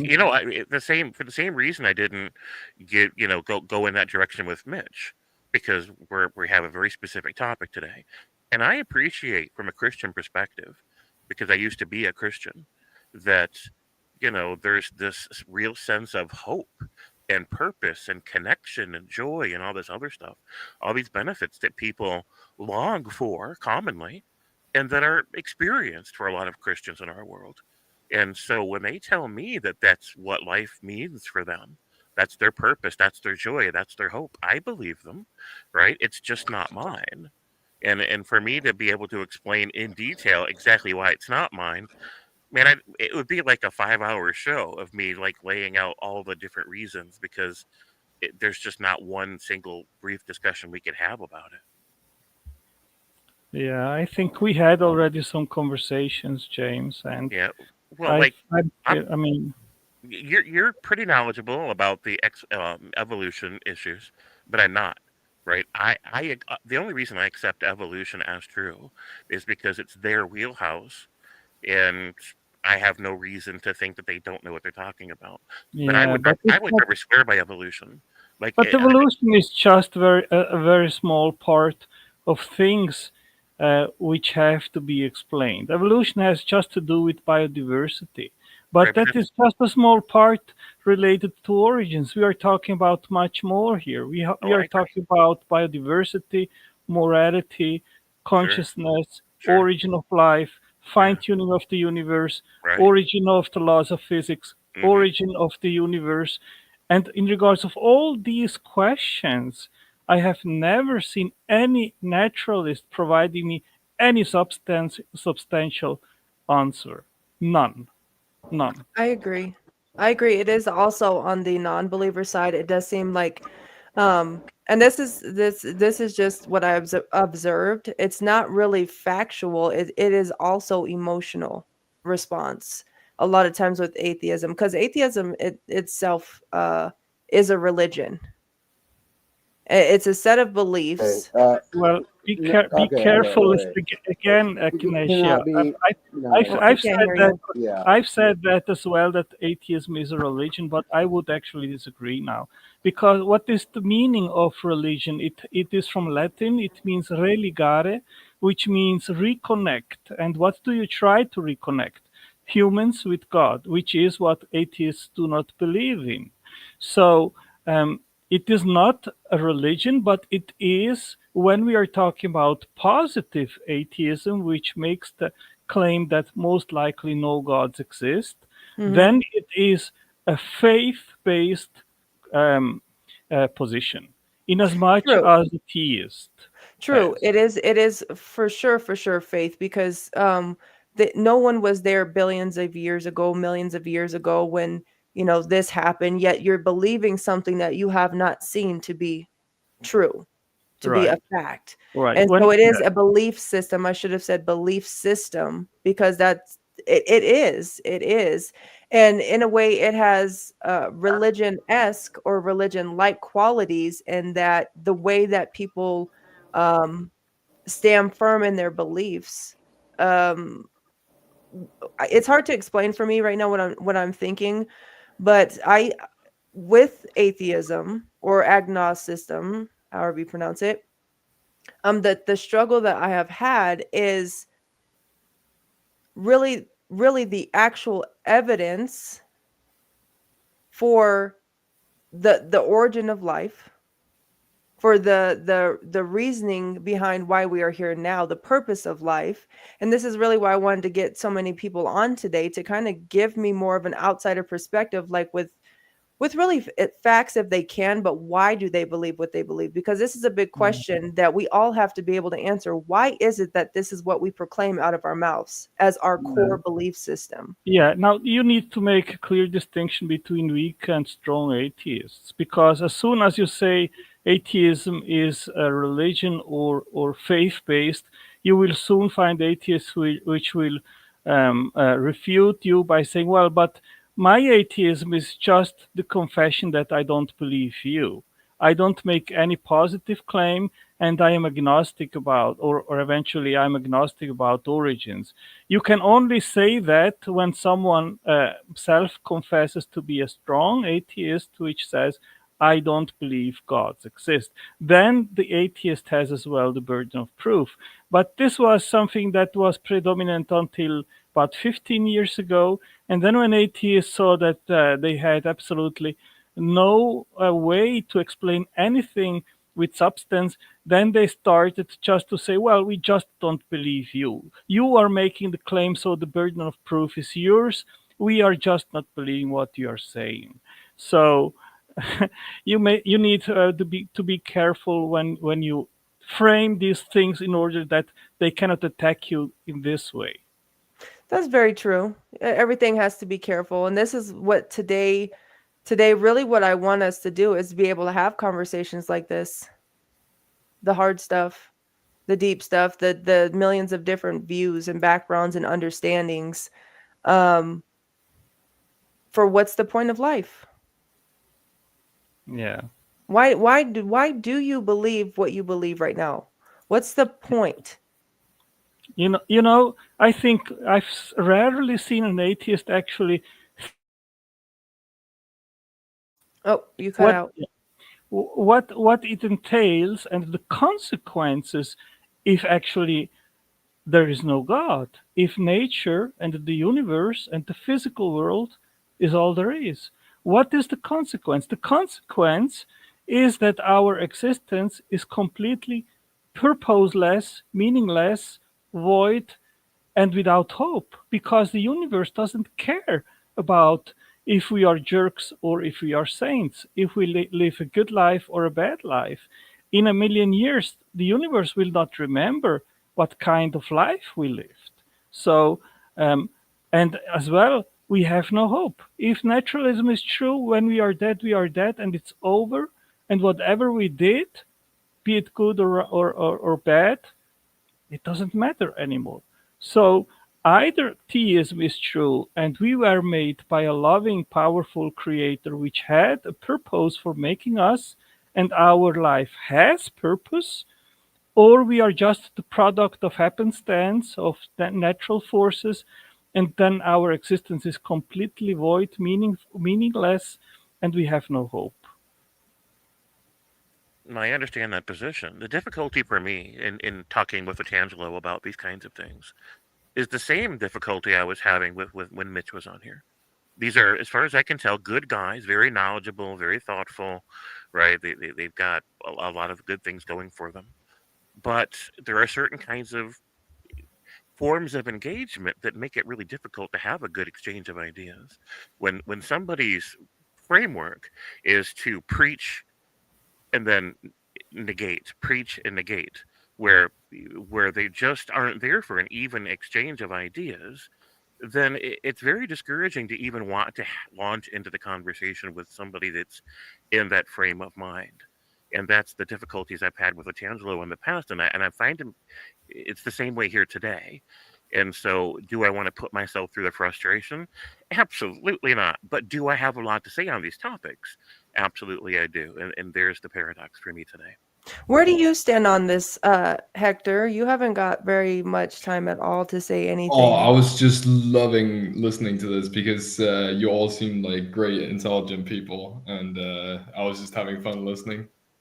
Honestly, I really loved when we were getting like philosophical about all this. I know that James was getting philosophical earlier when talking about like, and I actually wanted to get back on that because you named something earlier about living forever, and you must remind me. Do you see living forever as a positive or as a negative? Like without God, like if you took some pill and then you would live forever, would you see that as a positive or a negative? It would depend on the quality of the existence entirely. Yeah. If I had like God powers, so to speak, and could decide exactly what the nature of that existence would be, then I would absolutely and without hesitation say it's a positive thing. But if it were at the whim of whatever experiences may come, and I'd be trapped in existence, even if it started to suck, then I would say I wouldn't even want to take the risk. Now let's say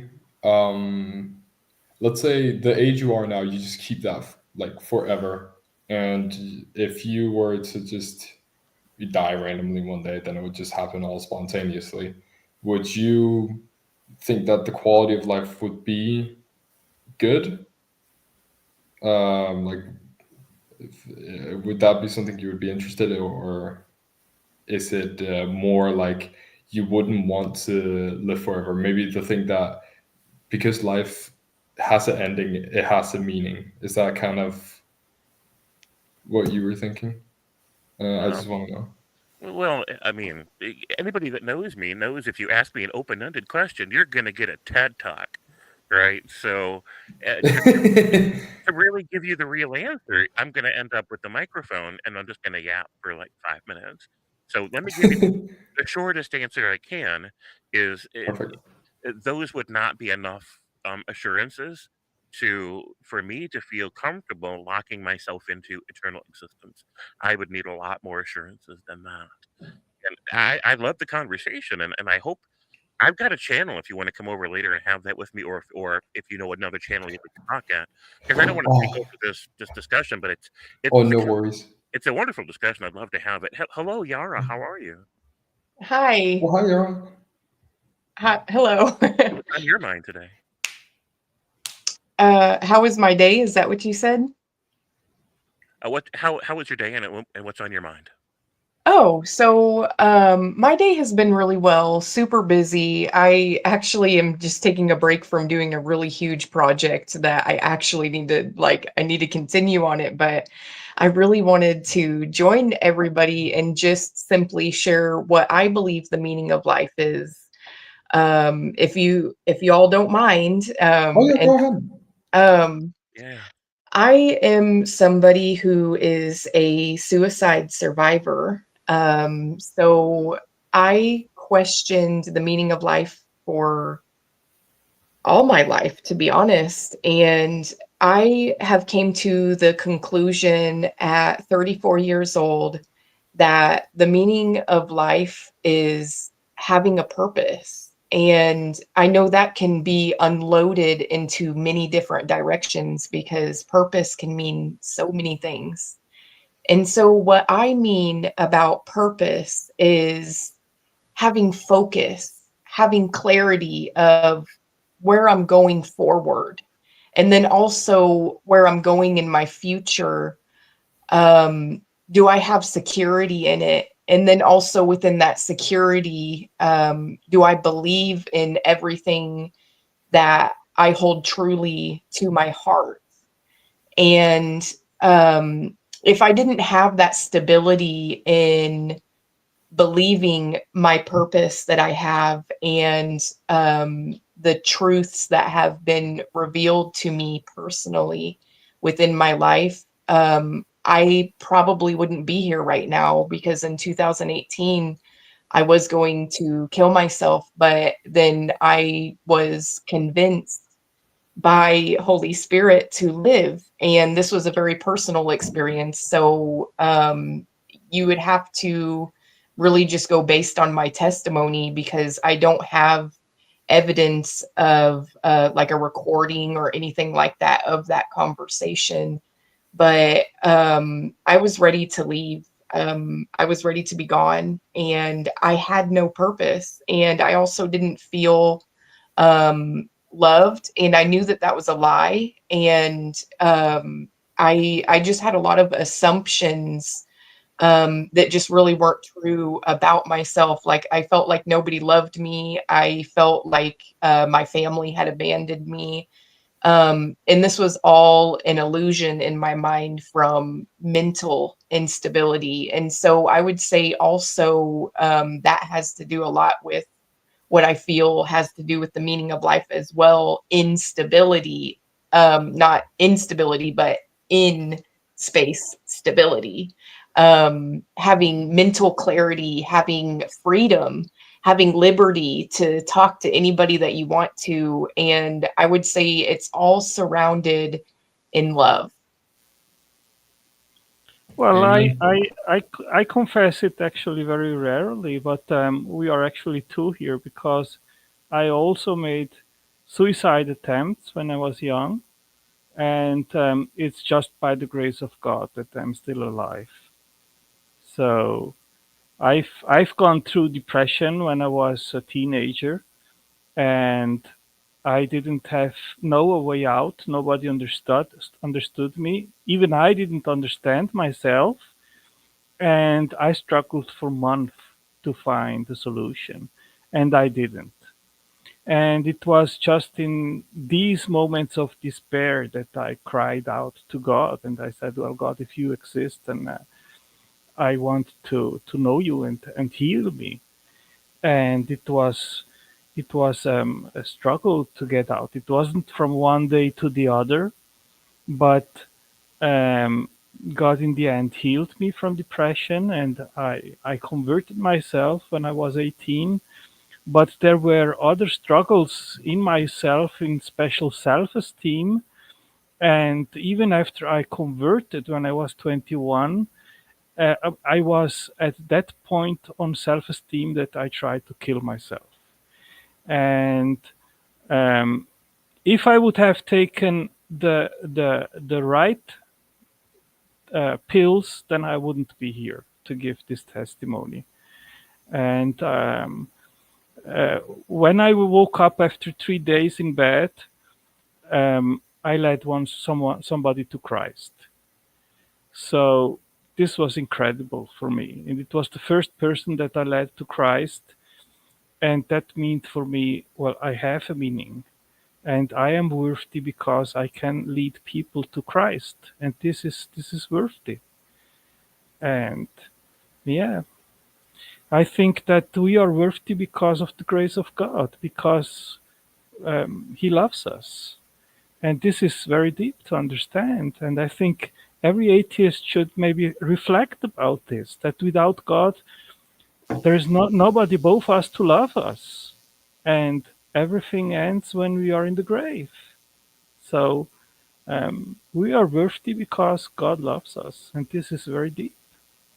What do you think about that, Hector? Well, I think it's very, very powerful of you guys. I don't want this to turn into just a story show about how we all got saved, but let me just say I relate to you two. To make it very short, and also Yara, you had a really good point about the point of life being having a purpose, and I was just absolutely 100% true. Because like ever since I was a kid, I just did not want to do anything. I never wanted to do anything. And when I finally finished school and I had just turned 19 and I was completely I was a headless chicken. I had no point in anything. I laid down and I was just on my phone all day, every day, because I saw no point in anything. And it got to the point where I was so just unsatisfied. I would just avoid sleeping. And at one point I hadn't slept for 3 days. So that was kind of like the point where I was like, okay, something needs to change. And quite frankly, the reason why I was a believer when I was a kid, but I was never a believer. Like I never went to church. My mom was what's it called? Like I'm looking for the English word, like a cultural Christian. Yeah. Like she said she believed, and she's like I do think she believes, but she's never opened up a Bible.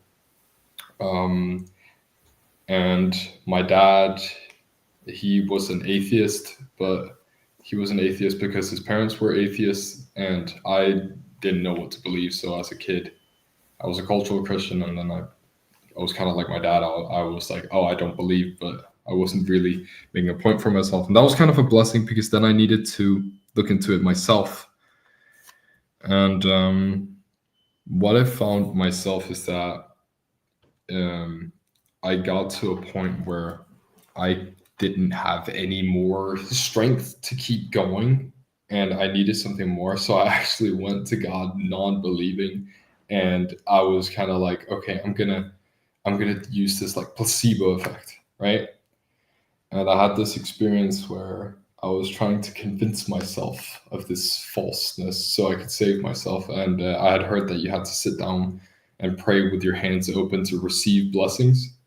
And then I felt the presence in front of me, and my hands physically closed. And I was terrified after that because I didn't know what to make of it. But I realized afterwards that the things I was going to use the blessings for is because I wanted to go and I wanted to work out so I could look good for girls, like honestly. And that's not really what God wanted for me. And now, like where I am in life, like I'm studying, and I don't like what I'm studying, but I'm still like fine with it. I'm finding hobbies. I have a beautiful girlfriend. Yeah, I don't want to get too much off the topic, but I think the reason why so many people are so attached to this topic in particular is because both for atheists and for Christians, it has so much value. And obviously for us, it saved us. And for someone like James, I can tell his passion, and I really do appreciate that. And he used to be a Christian, and until he went his own way. And that's the thing, is that we have very strong opinions like about this. That's why I'm pretty impressed about us having a pretty good discussion about this. So thank you guys. You're welcome. Yeah, we've had a few of these. I like having an open floor on the weekends for anyone to come on and for us just to talk about the subjects that most people avoid. I don't know if you've never seen my channel before, Hector, but I'm very open. I'm firm in what I believe, right? But I love talking about any subject, no matter how hard the subject is, no matter how icky the subject may be or weird the subject may be. Like, I want to talk about it. I want to hear other people's opinions, and I want to know truth. I want to center it back into what is actually true. And perfect. Yeah. yeah, and so that's what I do here. And so anytime anybody who's watching, truth, you're gonna have to come on, and I'm gonna snitch you out. I'm gonna tell your boss you're watching YouTube while you're at work, sir. So, but no, JK. But I appreciate everything that we're talking about. I know the subject is what is the point of life, and we will get back onto that. But I like these little breaks in that subject because this is how a natural conversation flows. So thank you for Hector, Otangelo, Yara, James, everyone who's been on, and everything you guys are sharing. Now, one question I want to do like a spin-off on what we're talking about is, how does a non-believer or someone outside of Christianity explain dreams, explain thinking, explain how do you explain these things outside of being a Christian? I could actually try to answer that. I'm definitely thinking James has something to say. I always do. Go ahead. Also, really quick, James, you invited me before. You said you had a channel, right? Yeah. Is that just your name? Yeah, you can find me under my name. It's okay, perfect. I've just written that down. It's pretty late here, and once my girlfriend is on her way home, I gotta pick her up from the station. But I'll definitely look into that. Awesome. But I would actually say, specifically when it comes to dreams, well, I have a little dog. Her name is Lulu, and she has a wild imagination, and sometimes I see her dreaming and barking and kicking.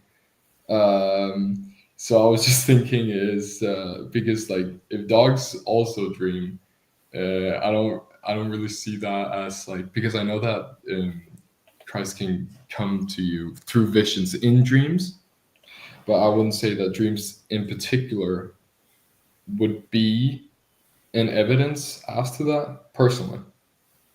No, yeah, that's a good point. But how do we explain what happens in dreams? How do we explain what happens in thoughts? Thoughts alone, just I'm awake right now and I'm thinking things as I'm listening to you guys. How do we explain the voice that is speaking that we can hear, but nobody else can hear? How do you explain? I know that's a tougher question, so I'm not expecting anyone to have an answer, right? But how would you explain something like that coming from a big bang?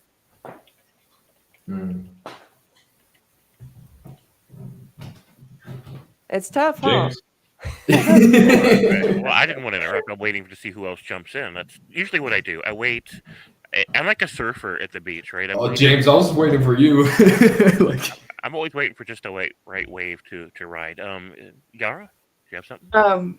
Well, I was gonna wait to share my opinion because Kanisha wanted to ask people who weren't believers of God. So I just wanted to wait, but do you guys just want to hear a very short perspective of mine? Go ahead. This is open floor, guys. Anybody just go. Just go.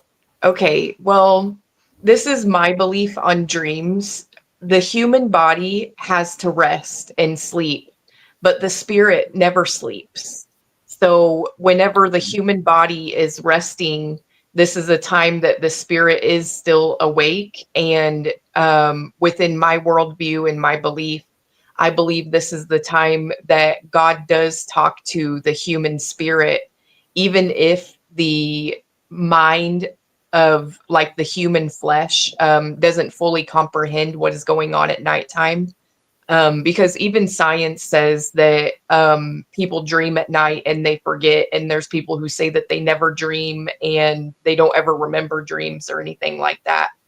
But for myself, I know that the human spirit never sleeps, but the human body has to get rest. And anything that is breathed by the breath of God that has life, and that would even include a dog, a cat, a bird, anything that has life. And I do believe that animals do have spirits. They're just not human spirits. Because there's also, in my worldview, there are spirits that we just can't see with our human eyes. So whenever the human body has to sleep, the human spirit is still active, and we interact with the spirit realm whether we want to or not. And that, I'm just going to leave it simply there. I like that. Very good. I mean, it appeals to my intuitions to suppose that there's another realm and that we're connecting with or experiencing that realm in our sleeping state. But, you know, the reason that it appeals to my intuitions isn't because I'm a supernaturalist, but because I'm a naturalist, ironically. My understanding of supernatural is that it's a nothing burger. It doesn't mean anything, right? It just says isn't natural. That doesn't tell me what it is. And so I think that if there's a super being that you might call a god, if there's ghosts, if there's angels, if there's a heaven, etc., I would think that those consist and subsist of some form of energies in some form of function that generates these things and sustains these things. And so, you know, this is what physicalism means to me, that everything is made of some kind of energy doing some kind of thing. And so if there's a God, I would expect it to be, you know, that to be the case as well. And so when I think of these, that it appeals to my intuitions to suppose that we're connecting with or experiencing some other dimension of existence in our sleep. You know, I just think that that's, you know, an energetic phenomenon if it's true. And I like the idea of it. You've really got me thinking, because that's a lovely thought. Because there have been times where I've woken up and, man, I would have given anything to go back to sleep, because I already missed those people. They were so real to me, those experiences, those people, those places, and the feelings that I felt. If for some reason the emotional palette that I have access to when I'm asleep is deeper and richer and more vibrant and more powerful than the emotions that I can experience in my waking state. And it's one of the things that I miss most when I wake up after a beautiful dream, is that I can still feel those feelings. They're fading and I don't want to let them go. Because yeah. And that, James, this is why I love when you're on. I was hoping you would come on today, James. But that's the exact point of what I'm saying, though. How do you explain that? How do you explain something so real happening to you that is happening to everybody, literally, whether they remember the details of dreams or whatever it may be? What is because it's not just a mere, how do I say this? Hold on. It's not just merely like, I don't have the right words, but there's something more to that. And I like that Yara had brought up the fact that the spirit never sleeps. And that's why all day long when you're awake, guess what's running? That voice in your head that's constantly telling you, pick up the pencil. Okay, type this. Oh, did you call this person? Did you do this? It's constantly going, right? And then as soon as you're asleep, your physical body is asleep. That thing is still going. What is happening up here? And where does that come from? That human beings have this. Yes, animals can dream, but can animals make an intelligent decision to, oh, it's 2:00 now, I must go pick up the kids. Oh, and I have to pick up the stuff at the grocery store and call Billy Bob and do the taxes and stuff. Can animals do this? No. Something unique happened with human beings, and we see that in Genesis, where God said that, let us create man in our image after our likeness. The God who creates, the God who has control, the God who makes decisions, the God who has ability to forgive, to get upset, to get happy, whatever it is, we are the exact image of that. And only human beings, and this is what's consistent for me, only human beings have this. Now, if the Bible is inaccurate and evolution is true, shouldn't that mean that more than humans have this exact ability? By now, I mean billions and billions of years, right? Shouldn't by now more than just human beings have this capability of doing that? And shouldn't there be evidence of it versus just theories? That's a very good question, Knessia.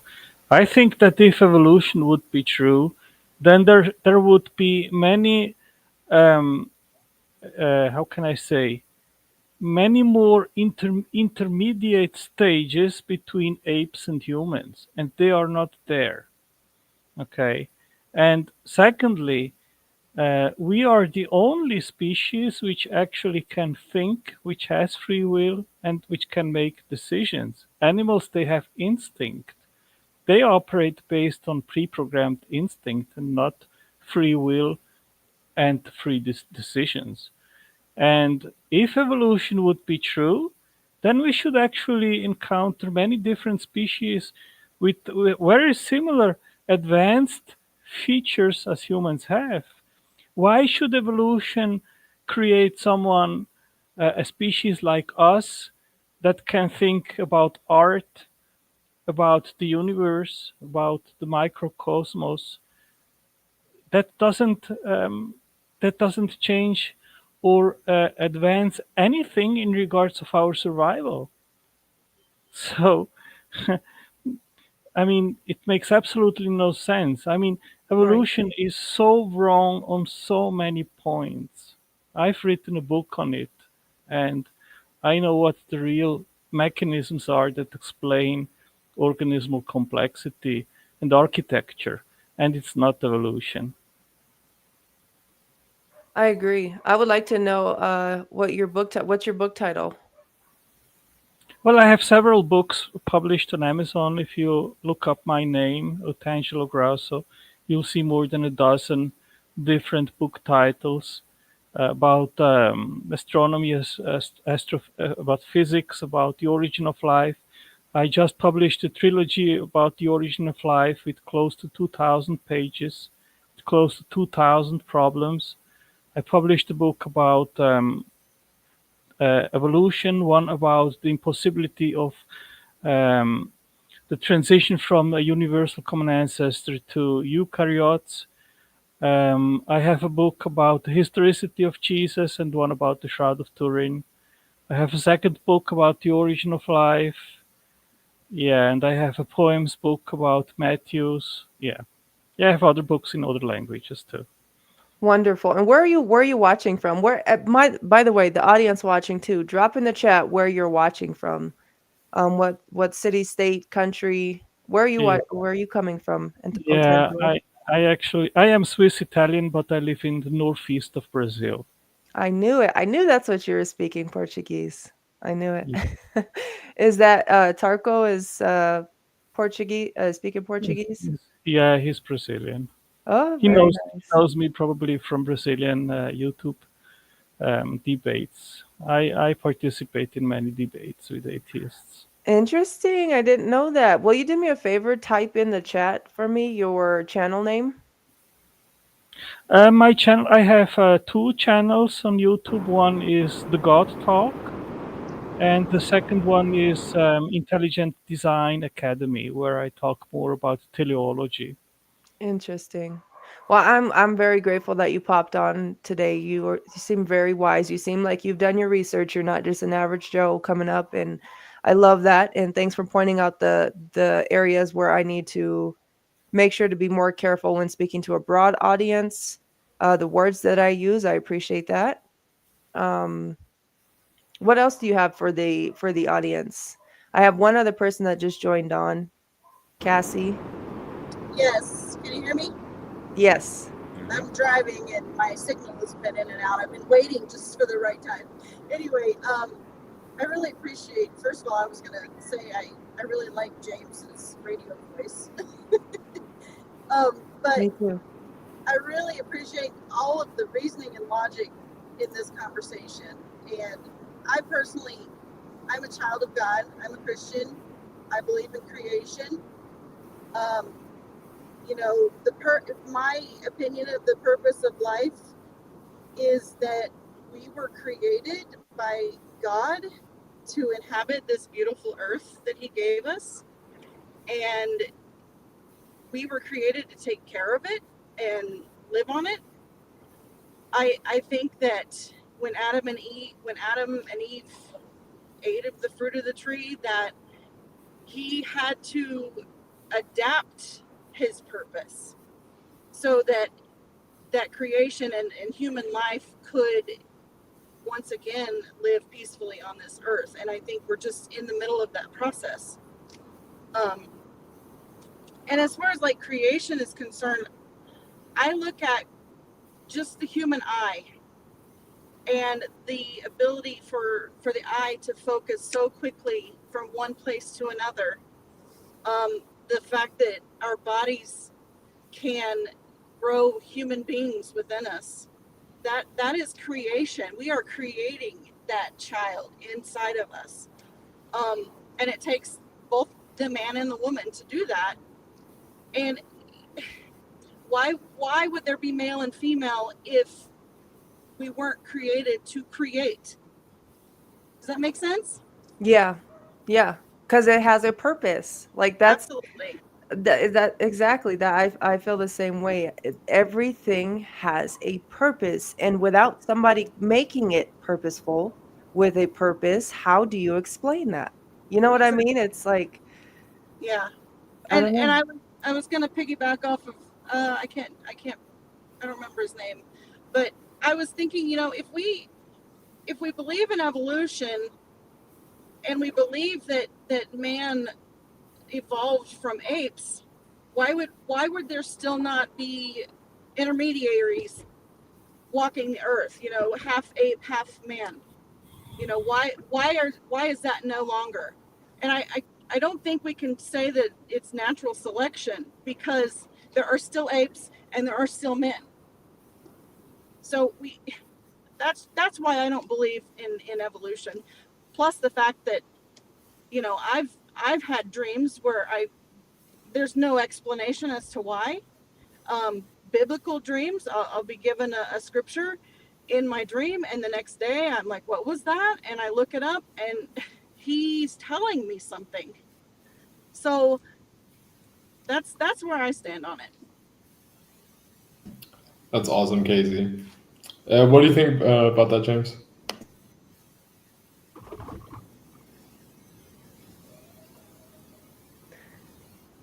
Hi, Jack. Hello, anybody who wants to talk. Everybody speak, not all at once. Go ahead. Hello. Oh, I'm sorry. I wasn't trying to ignore you. Technical difficulties over here. So, no worries. As far as the evolution thing, I don't have a dog in this race. It doesn't matter to me if evolution's correct or not.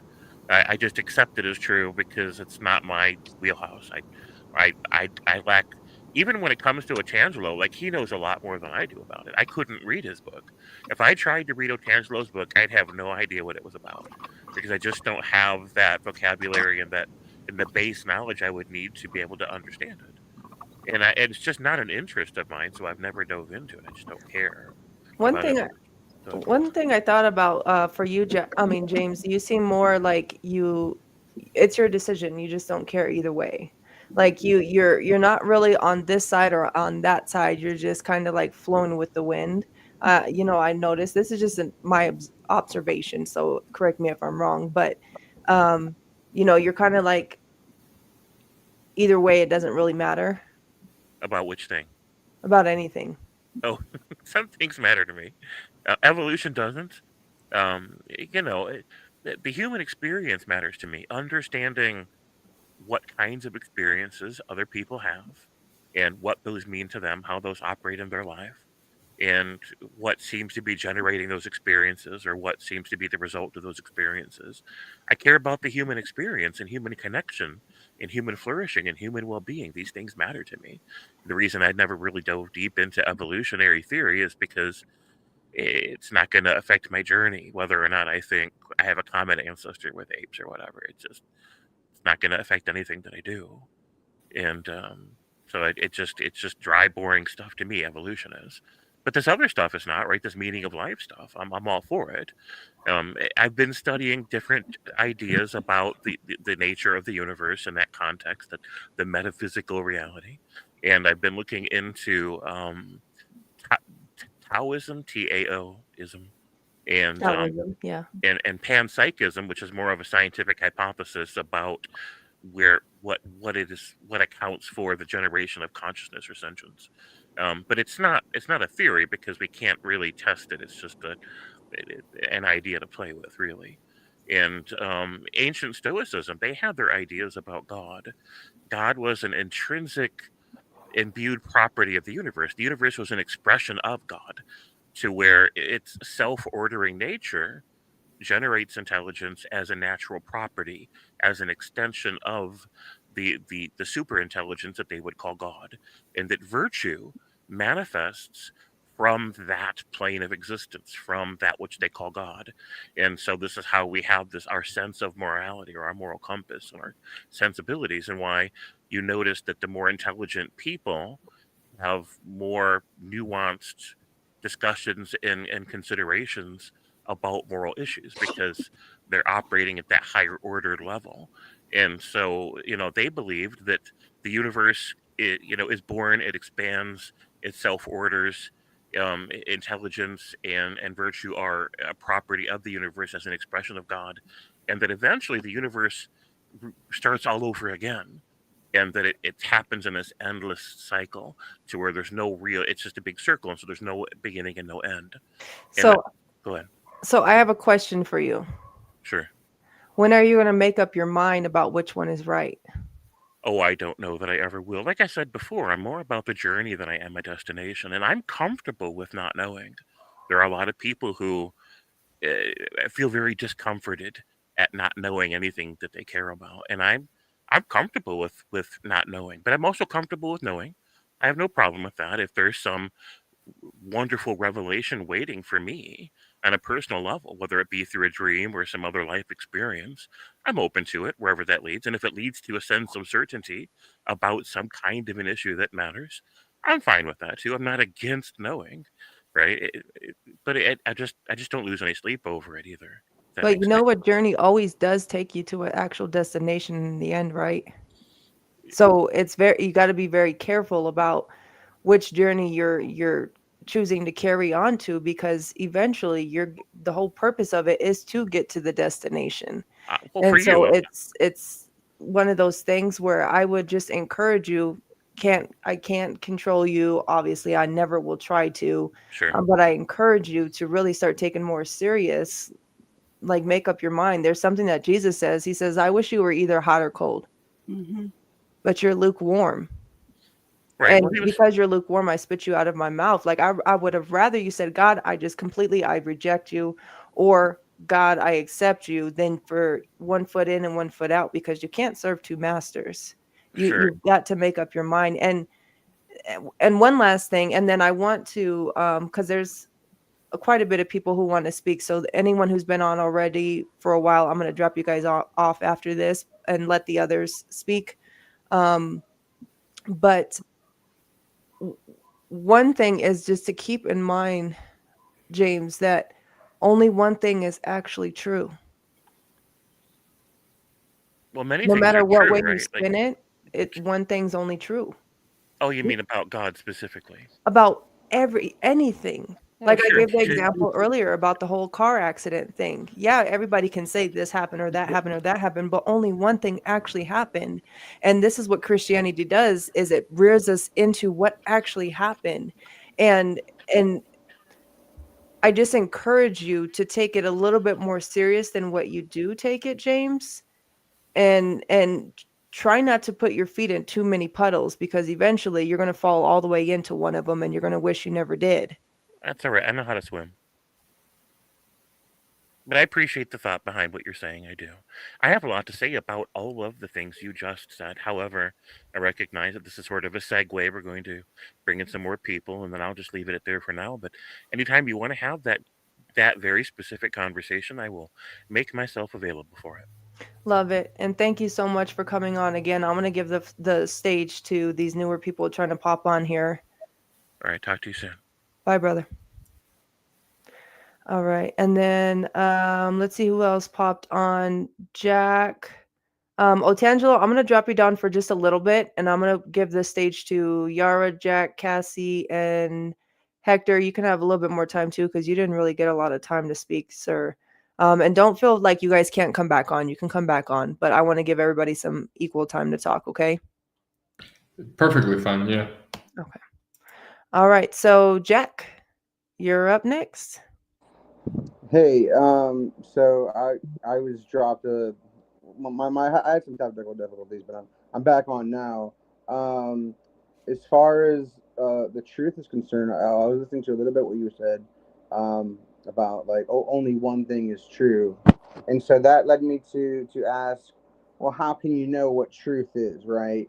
And so that kind of gets to what Pilate said, right, to Jesus, like what is truth, but also what's your epistemology, like how can you discover what's actually true and know that maybe you're not being deluded, maybe the evidence is not actually that strong, maybe you were led astray. Like, how do you know what's true or not?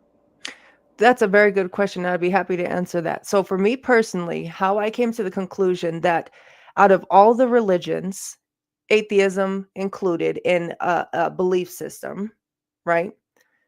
What can I find in history?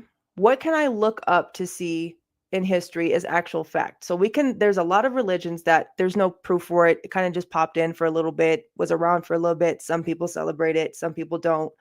But what can we see in history based off of things that are still here that we can say, if I wanted to, I can drive to the museum or I can drive to the location and find these things that people claim that they uncovered, right? And what I have found with Christianity is that there are thousands upon thousands. In fact, the most documents we have ever discovered in history on anything have been fragments of the New Testament, the Dead Sea Scrolls, etc., etc. And if we have found evidence for this, the Bible, more than anything in history, that tells me that's one of my first things that says, well, maybe I should pay more attention to this than just dismiss it as a fairy tale. If we are willing to believe, let's say, Genghis Khan was a real person, the Great Wall of China was a real thing, World War I, which none of us were alive for, if we're willing to believe this based off of the evidence that we have here, I treat it the same way as the evidence that we do have for the scripture. And so, Can I stop you without real quick? going, Because can I stop you real quick? Because those are all naturalistic things. Like whether or not Genghis Khan existed, or World War I happened, or the Great Wall of China actually exists, like that's within the realm of possibility. But when it comes to supernatural claims, right? Like Jesus walking on water, or the parting of the Red Sea, or raising Lazarus from the dead, or when Christ, I think when he resurrected, like bodies came out of the graves in Jerusalem. I forgot which gospel it was, but there's so many miraculous claims in the Bible, right? And I feel like with supernatural claims, it requires like extreme evidence, right? Agreed. And I'm not disputing the fact that Jesus existed, or that the apostles existed, or that early Christians existed, or there was even a person named David or Solomon, or whoever you want to talk about in the Bible. My whole thing is about the supernatural claims. How can you know that those are true when other faiths have made supernatural claims? For instance, the followers of Pythagoras said that Pythagoras went around healing people, right? Like, why aren't you a Pythagoras follower? You know what I mean? Good question. I'll spin that back on your head. It's more of a miraculous claim to claim that a monkey turned into a human. That would be more of a miracle for a monkey literally to switch to a human being. I don't care what the timeline is for it to start forming into a human being from a whole different kind of species.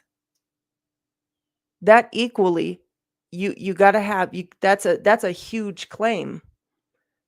And especially one that we have zero evidence for, from a monkey turning into a human being. That's equally the same thing.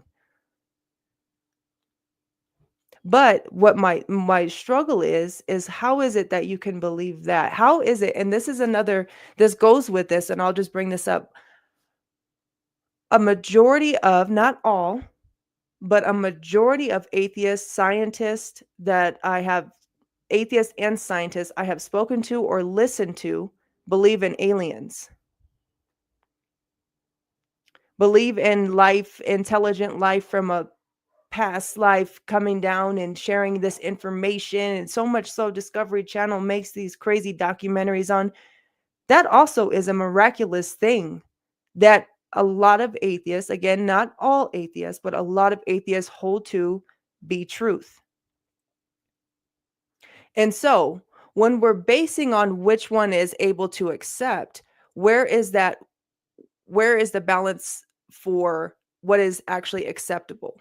Because I agree, saying somebody can walk on water, saying somebody who was dead was raised again, saying these things, I mean, you got to really truly turn on your faith watcher right there.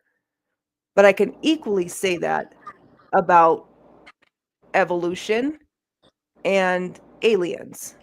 But yet those hold true in There's a a lot big of difference brain to be between fact. right, Say that but again. there's a big difference between evolution and aliens, because aliens would be a natural thing, right? Like they would have atoms, they would be creatures, right? They might exist on another planet, they might be simple cellular organisms, who knows? Evolution is more a theory about how the origin of species, and then like the explanation for biodiversity. Somebody said earlier, like, well, if evolution is true, how come monkeys still exist? It's because we both share a common ancestor, right? Like, and through mutation, like they sped off and we sped off. But these are naturalistic things. The difference is when it comes to supernatural claims, right? For instance, in Islam, when the Prophet Muhammad apparently split the moon in half and then reassembled it back together, or Buddha, for instance, leaping out of his mother's womb, right? Or Pythagoras healing people, or followers of Julius Caesar after he died said that he ascended into heaven. You have a guy named Apollonius who went around healing people. Joseph Smith apparently healed people. He was a Mormon. The Lady of Fatima. Like, apparently 100,000 people in Fatima in Portugal in the early 1900s saw the sun dance around in the sky. So I just think that we should be more quick to accept naturalistic explanations for things rather than just always jumping towards, oh, well, we can't explain it, therefore God. You know what I mean? Okay. Yeah. Is it fine if I jump in with something, because I actually have to go pick up my girlfriend pretty quickly? Because you mentioned, for example, the thing about I can't remember, but the thing in Portugal where it was something about, if I remember correctly, it was like a bunch of kids who said that the sun was going to dance, and then everyone looked up into the sky, and lo and behold, it was changing colors and moving in all sorts of directions. And it was referred to as like mass hysteria or something like that. But what most people were agreeing was that, like, it could have been, I don't know about you guys, but after I look at the sun, I get the thing. If I close my eyes, I can kind of still see it. And a lot of people said that it was dancing to the right, and other people said, oh, it was zigzagging around. And that was just more looked at as to be just a bunch of people Right. And if we're going to be like that stringent about Fatima, then we ought to also be like this critical of the resurrection claim of Jesus in the Bible. Yeah, of course.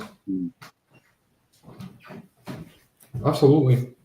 Well, I think specifically, like, when it comes to the whole thing about like Jesus' resurrection and that 500 people saw him, I just want to ask you, like, if it did happen and 500 people did see it, what more did they need to do to provide something that you would believe But we in? don't have 500 accounts. We have one person saying that 500 people saw him. If I had 500 accounts, each 500 individual accounts of 500 people saying, hey, you know what, my name is Matthew and I saw him, and my name is George and I saw him, and my name is Harry and I saw him, then yeah, that would be something. But anybody could say, oh yeah, 500 people saw him for sure. And, you know, that doesn't mean anything. In a court of law, you'd be laughed at. That'd be hearsay evidence. Right, but then why do you believe in evolution when that's hearsay evidence? Well, there's How's someone hearsay claiming evidence? We that, actually but have there's fossils. no with evidence. evolution, We have fossils. We have the fossil record. right? We've observed viruses change over time. We've observed animals mutating and having different genes and then passing that off to their offspring. And over time, these animals change. We've observed it. But give me just one example, and I want Yara to be able to talk too, but give me one example of that we can specifically talk about on this discussion. So they have skulls. They have skulls of different progressions between the evolutionary stages. From something that's a bit more ape-like to becoming something that's more human-like. They have those fossils. So they have fossils of, and who's they?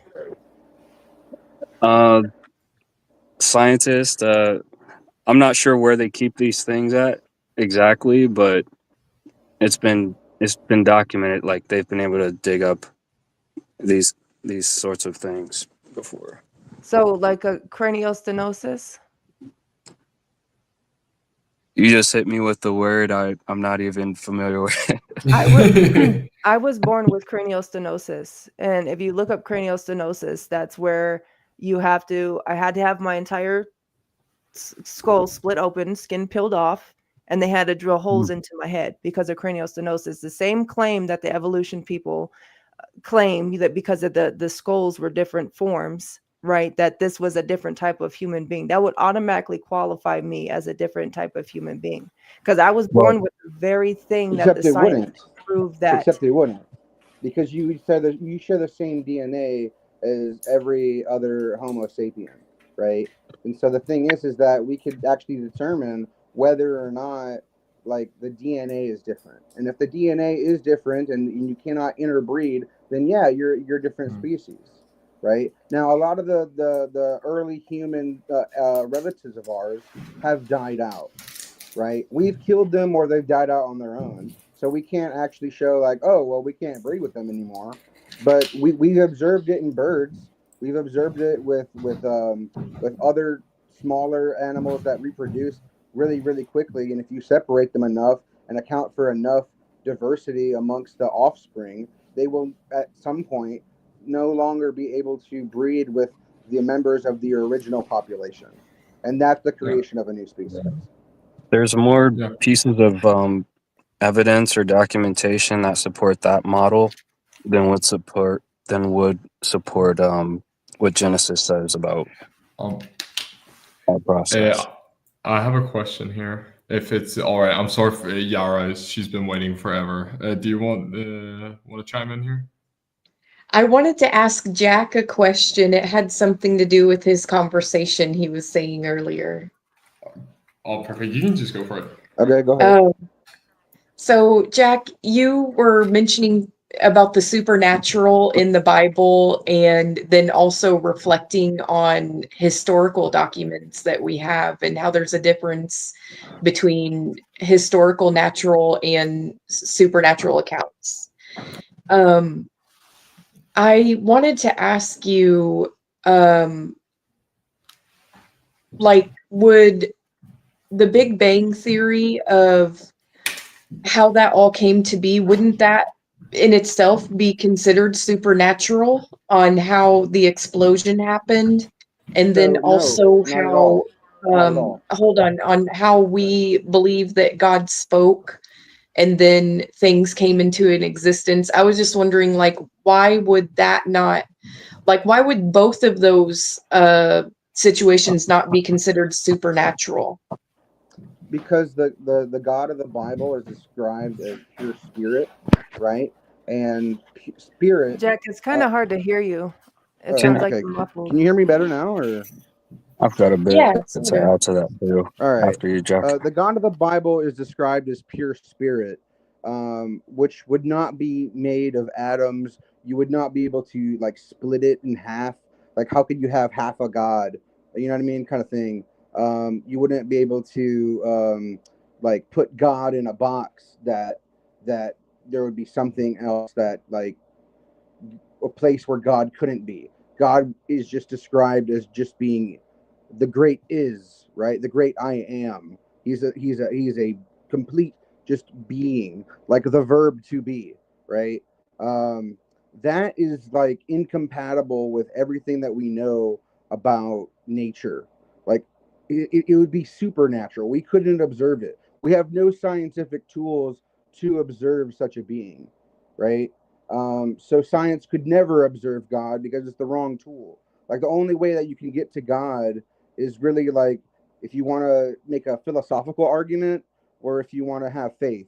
But that would not be a supernatural thing. Now, if God was the person or the being that, like, propelled, put forth the Big Bang, then yeah, that would be supernatural. But first, I think you have to establish that the Big Bang couldn't have just naturally have happened, naturally occurred on its own. And until you could show that, hey, it has to be made, like everything has to have been made by a creator, then you can't say that, oh, this is proof that, oh, just because we exist, that a creator is the one that made it. Unless you dismiss the naturalistic explanations, you really have no legs to stand on. Also, the Bible describes the beginning of creation with God hovering over the waters, and it goes from there. It doesn't give any pretext or any kind of context about a possible Big Bang or anything like that. It starts with there already being water there present. Go ahead, Yara. I just wanted to share that in the beginning of the Bible, it says, in the beginning, God created the heavens and the earth. And what we believe with our God is when he speaks, he creates things. So I'm just sharing my worldview of what I've learned. So when he speaks, he's able to create things into existence. And as I reflect on the Big Bang, where, correct me if I'm wrong, but from what I have learned about the Big Bang is it came from nothing. Am I wrong? Did it not?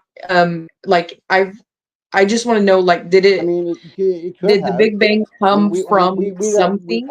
We don't know. I mean, the thing is that, like, for all we know, the entire universe could be nothing but a complete succession of big bangs and big crunches. This whole universe could be the result of the dying off of another universe. Like, we don't know. I don't see why things couldn't have just always existed. Like just because things exist doesn't mean that things were created. Like, first you have to establish that there was a creator, not just that, oh, well, things are here, therefore God made them. Like, you haven't established that. Another thing. Sorry, can I just jump in really quick?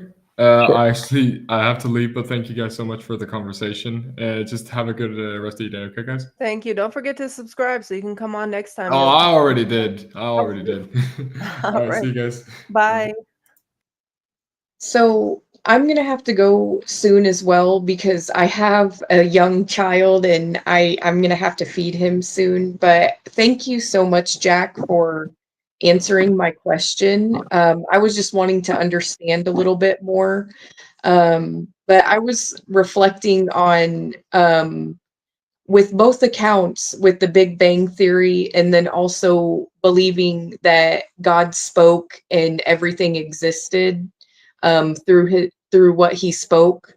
I do believe that both viewpoints can see that obviously there's existence that has occurred, because if somebody believes in evolution and that things came from a massive explosion and there was somebody who came to that conclusion, we have to say that that was a human being that came to that conclusion of a massive explosion, because there was no godly being that told whoever it is that came to the conclusion that the world came from a very violent and massive explosion of stardust and of things of that sort.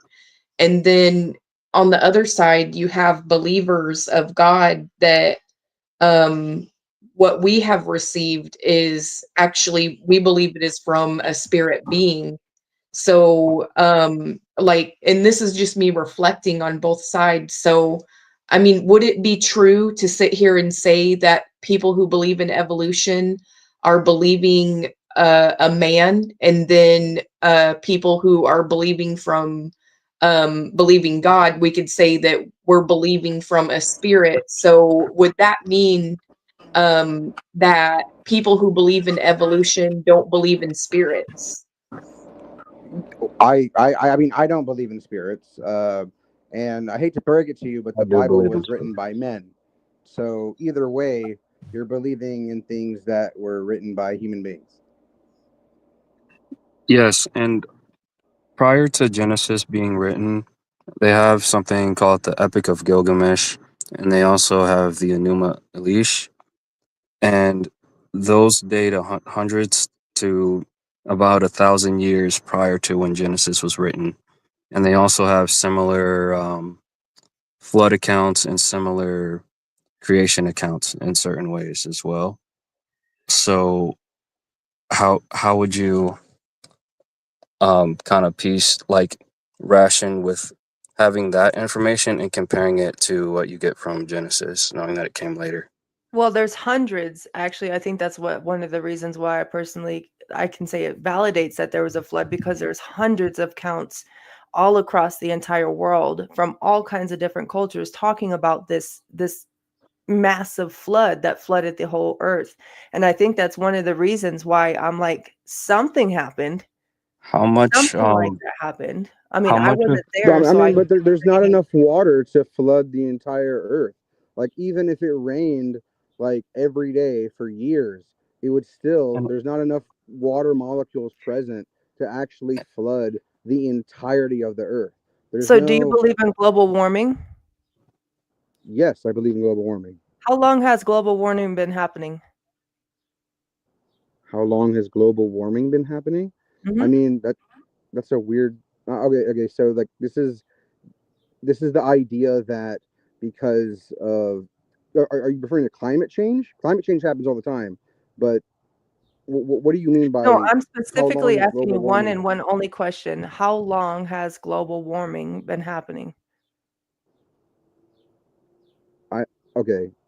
Do you mean, if you don't like, know, it's all you have to, Jack. no, Look, with me, if it's you a don't know, weird you just question say, because I don't climate know. change has always happened, right? And so, like, this trend, this upward trend of like the earth getting hotter, this is happening relatively recently. It's an uptick. So you believe that it's more like just very recent, like what, last 5 years, 10 years, 20 years, 100 years? I'm not that kind of scientist. I'm saying that climate change happens all the time. At one time there was an ice age, and now we're in a different part of I got a different kind of season of the earth, and it's getting hotter. And part of it is due to our own like insistence on using fossil fuels and having all these industries just pump up a bunch of CO2 into the atmosphere. Yeah. So let me ask you this next question. You said there was an ice age. Yep. How much water, when water is thawed, how much water can something? I'm from Colorado. Okay, Right. so I have seen snow and ice all of my life. I've seen it melt, and I've seen how high water can Yes. rise based off of that. So Yes. with you saying that you believe there's an ice age, and there's no way that the whole world could have that much water, then how can the whole world have that much ice? Well, first of all, when water freezes into ice, it's actually larger than the water itself.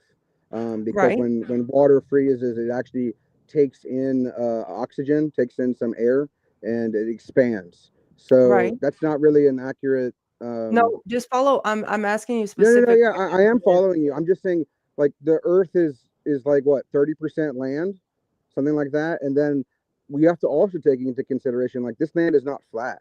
Like, it's hills and valleys and mountains, and if you actually take a look at like how high Everest is and how high like the highest mountains are, for the entire world to have been covered with water, we don't have enough water to do that. It's not possible.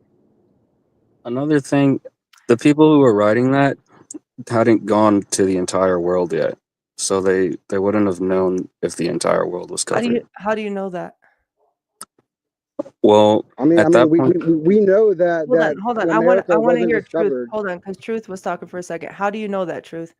at that point in like civilization, they hadn't made the resources to travel at those kind of distances. So people Like were traveling Americas were distances just, all over, but how do you know that? Was it based off of eyewitnesses or just a guess? well, there weren't eyewitnesses. Well, I'm a little confused at what you're I can actually. clarify. Yeah, I can. go ahead. How would you know for a fact with no eyewitnesses? You said there's no eyewitnesses, right? That it wasn't the So whole how would world. you know for a fact that that person could have not traveled hundreds or even thousands of miles? How would you know that?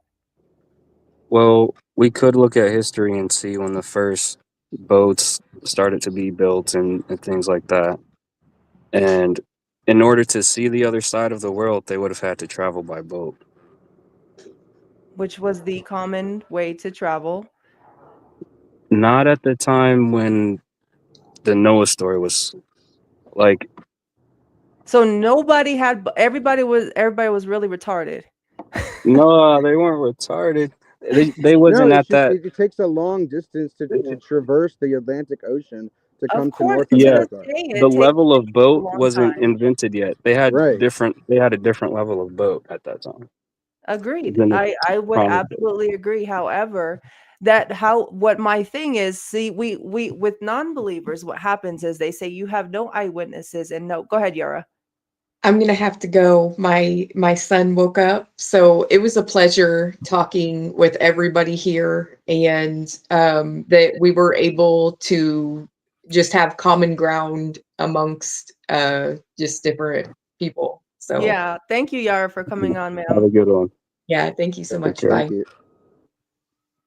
So what I was saying was there is such emphasis on no eyewitnesses of Jesus's resurrection account from one person writing it in the Bible. We like from the atheist perspective, there's so much like emphasis on there's no witnesses outside of this. Yet when we talk about topics such as these, where are the eyewitnesses to these specific people who we're talking about when we're talking about these things? But we see them Yeah. as fact. Do you know what I'm saying? Well, And There are different types of claims. Like we're talking, like, right. if we're gonna talk about like the resurrection account or like miraculous kinds of accounts, I mean, we're talking about like a supernatural event that does not happen in the everyday normal course of events. When it comes to naturalistic causes, like whether or not the Battle of Thermopylae happened, or whether or not World War I happened, or whether or not like in 1800s President Lincoln was assassinated, these things can happen in reality. Like we can verify these things. But when it comes to natural, like supernatural events, supernatural claims, miracle, people walking on water, people being resurrected, I mean, it requires more evidence than just, hey, some guy said this.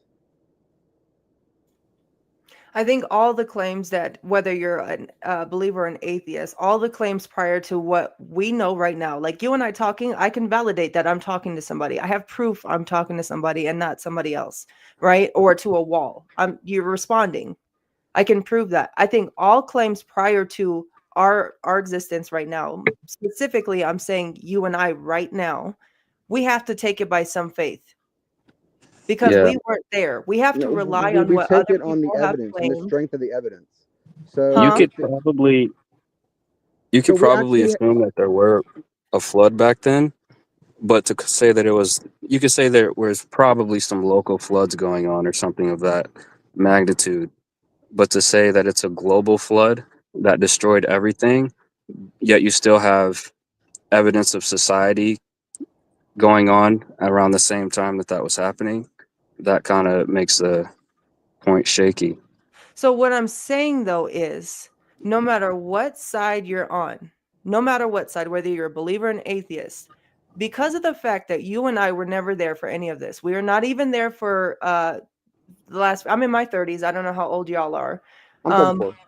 But so for the last 50 years, we have not been here. And so everything prior to that, we have to take based off of what our parents have told us, what we have read in the books happened, what the scientists back then say that this was going on, the newspapers. We have to take some of it, if not all of it, by faith, because we, no matter how close to history it is, we weren't there.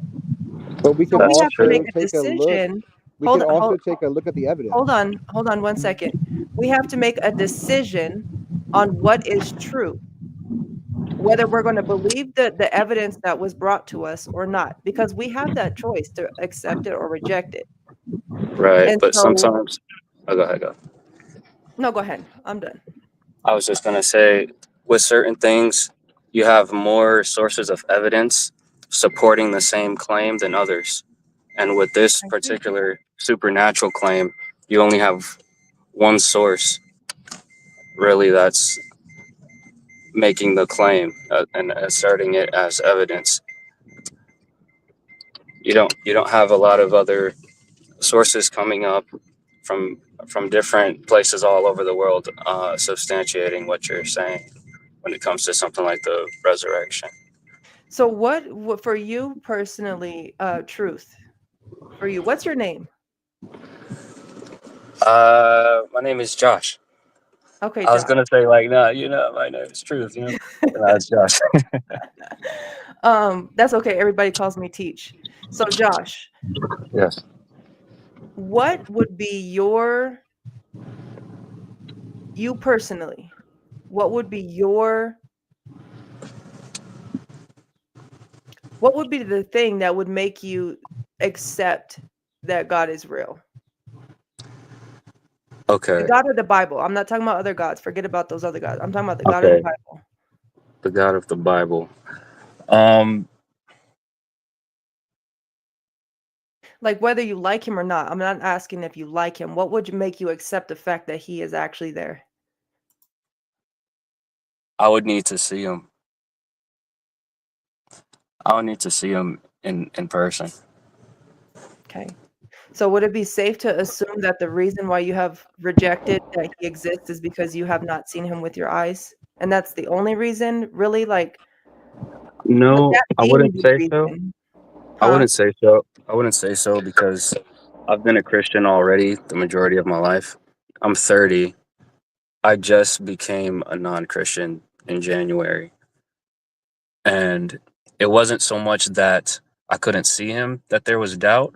It was that I started reading the Old Testament, and I don't believe that a God who has all the characteristics that Christians give him would make this kind of laws that he did in the Old Testament. The laws that were made in the Old Testament reflect an archaic kind of mindset towards morality, more so than an all-knowing God who knows, like, who has a what's the word, like a consistent morality that can transcend all time. So, like, give me an example. I know you were talking about the slave thing earlier, and I know Bobby wanted to talk to you Yeah. more about I the would like slave to give an thing, but example if that's cool. sure, Yeah. sure. And then I would like to come back to what I just asked you. But go ahead, Yeah. Jack. Okay, so when God commanded the slaughter of the Amalekites, for instance, right? He told I forgot who it was, but he told the Jews, like, hey, go in to this land and kill them all. Don't just kill like the men. Kill I the think it women, was Saul kill or the Samuel and children, Saul. kill the toddlers, even the ones that are like sucking at the mother's breasts. Like, kill them too, and kill the animals, right? If such a God was existed, and the God of the Bible existed and commanded that, such a God would not deserve to be worshipped. That is an evil God. We don't believe in genocide. Genocide is it's a terrible, evil thing. Like, if it were to happen today, if a let's say tomorrow, some dictator wants to commit genocide and wipe out totally a group of people for whatever reason, doesn't even matter how horrible they are, for whatever reason, we would say that this is reprehensible. This is wrong. Like, So I actually those just covered children that were on innocent. my Those channel. infants. What? I actually just covered that subject on my channel. Like, go watch it. Both of you guys, I would advise to go watch it. I covered all in depth because what you're saying is valid. Why would a good God say kill everything, kill the men, women, children, the animals, everything, destroy it? And then before you, so there's the example with the Amalekites, and then there's also examples of God sending them out to kill everything except for the virgin girls. And that's where it gets a little bit shaky for me. And again, valid. Everything you guys are saying is valid. Here's where the power comes in, y'all. You got to look at everything in context, because the good thing about the Bible is there's multiple times in different locations where you're getting more and more pieces of actually what was happening. And before we go on to that whole thing about the Amalekites and genocide and all that, I literally just covered an hour-long video on that. So that's why I'm saying I would rather you guys just go watch it, because I just covered that like a few days ago. And it answers, we go over everything in context, like all of it, and it's valid. What you guys are saying is valid. But if there's no God and there's no morals, there's no there's But how no are those purpose to morals? life. Because No, morality would listen, still listen, exist. listen. Hold It would on. just be But if there's subjective. no purpose to life, there's no standard by which we hold ourselves to. Who cares? No, we would create the standard. We would agree upon it as a But society. who would be, if half the people say that they don't care about genocide, half the other people say we do, which one would we have to go with, and why would we have to go with what you say versus what I say, what he says versus what she This says? is exactly what happened with Christianity. The whole reason why we're talking about like Christianity right now is because the ones in the majority are the ones that decided that this is what we believe in.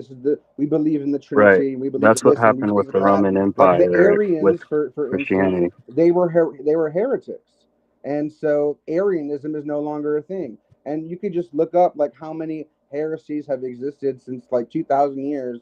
Like, those died out. There were so many alternate Gnostic faiths in Christianity that taught different things and died out. Like, it seems that even Christians can't even come to a consensus on what is moral or not, because there were so many different denominations, even today. Yeah, and also speaking of morality, and I might be wrong on the statistics here, but I think probably most of the bloodshed that's gone on has been associated with a religion in some kind of form. Right, but what's happening is people are taking something. If my friend Todd says it the best. I don't know who came up with it, him or somebody else, but he says it the best. If I went to go if you did a painting and it was absolutely amazing, you're known by it, it's beautiful, and I tried to recreate that painting, and I created it poorly, and yet I'm claiming it's the same print as yours, does that automatically qualify your painting as the bad one? No. But this is what we're doing with when you're viewing Christianity. You're saying because the Christian followers are getting it wrong, or the Christian or people, men, women, children, are taking it and twisting it to use for power, that automatically qualifies the one who gave it as bad. But however, with that example though, the original painting is the one that God gave to the Israelites when he told them to slaughter this group or another group. So what about everything else God says? Everything else. What about why do you love your neighbor? Why do you love your wife? Why would you not want to steal? Why would you not want to lie? Why would you not want to rape? Why would you not want to murder? Where are you getting this from? Why? That's a good God who says, "Hey, don't steal. Don't I think murder." that No, but comes we're down allowed to to steal so valuing long as we're humanity. stealing from the Amalekites. And we're allowed to steal so long as we're stealing from the Canaanites. We're allowed to steal so long as it's our enemies. We're allowed to wipe them out. God's okay with that. So what's the difference? Yeah. Go ahead, Truth. No, someone else could go. I'm thinking of what I like. So Yeah. again, Jack, what you're saying, I get. Dude, I get it. Seriously. When I first picked up the Bible and I'm reading some of these things, I'm like, what the heck, dude? What's going on? But the more and more I spent time with the Holy Spirit, who is God, the more and more he gave me the wisdom to actually read everything in context and really pay attention. This is the problem that all human beings have. We'll see a piece of something, just like what you guys are doing. You're saying God is bad because this one piece right here. Well, hold on. Okay.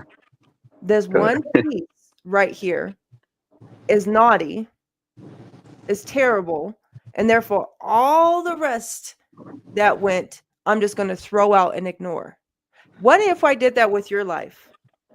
What if I took the worst thing that you have ever done and exposed the worst thing you have ever done? If a person is upstanding their entire life and then one day decide to go out and rape and kill someone, then people aren't going to look back on all the good they've done through their life.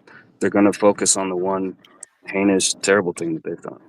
Well, I have a question about how do you know that you're actually interacting with the Holy Spirit? Say that again.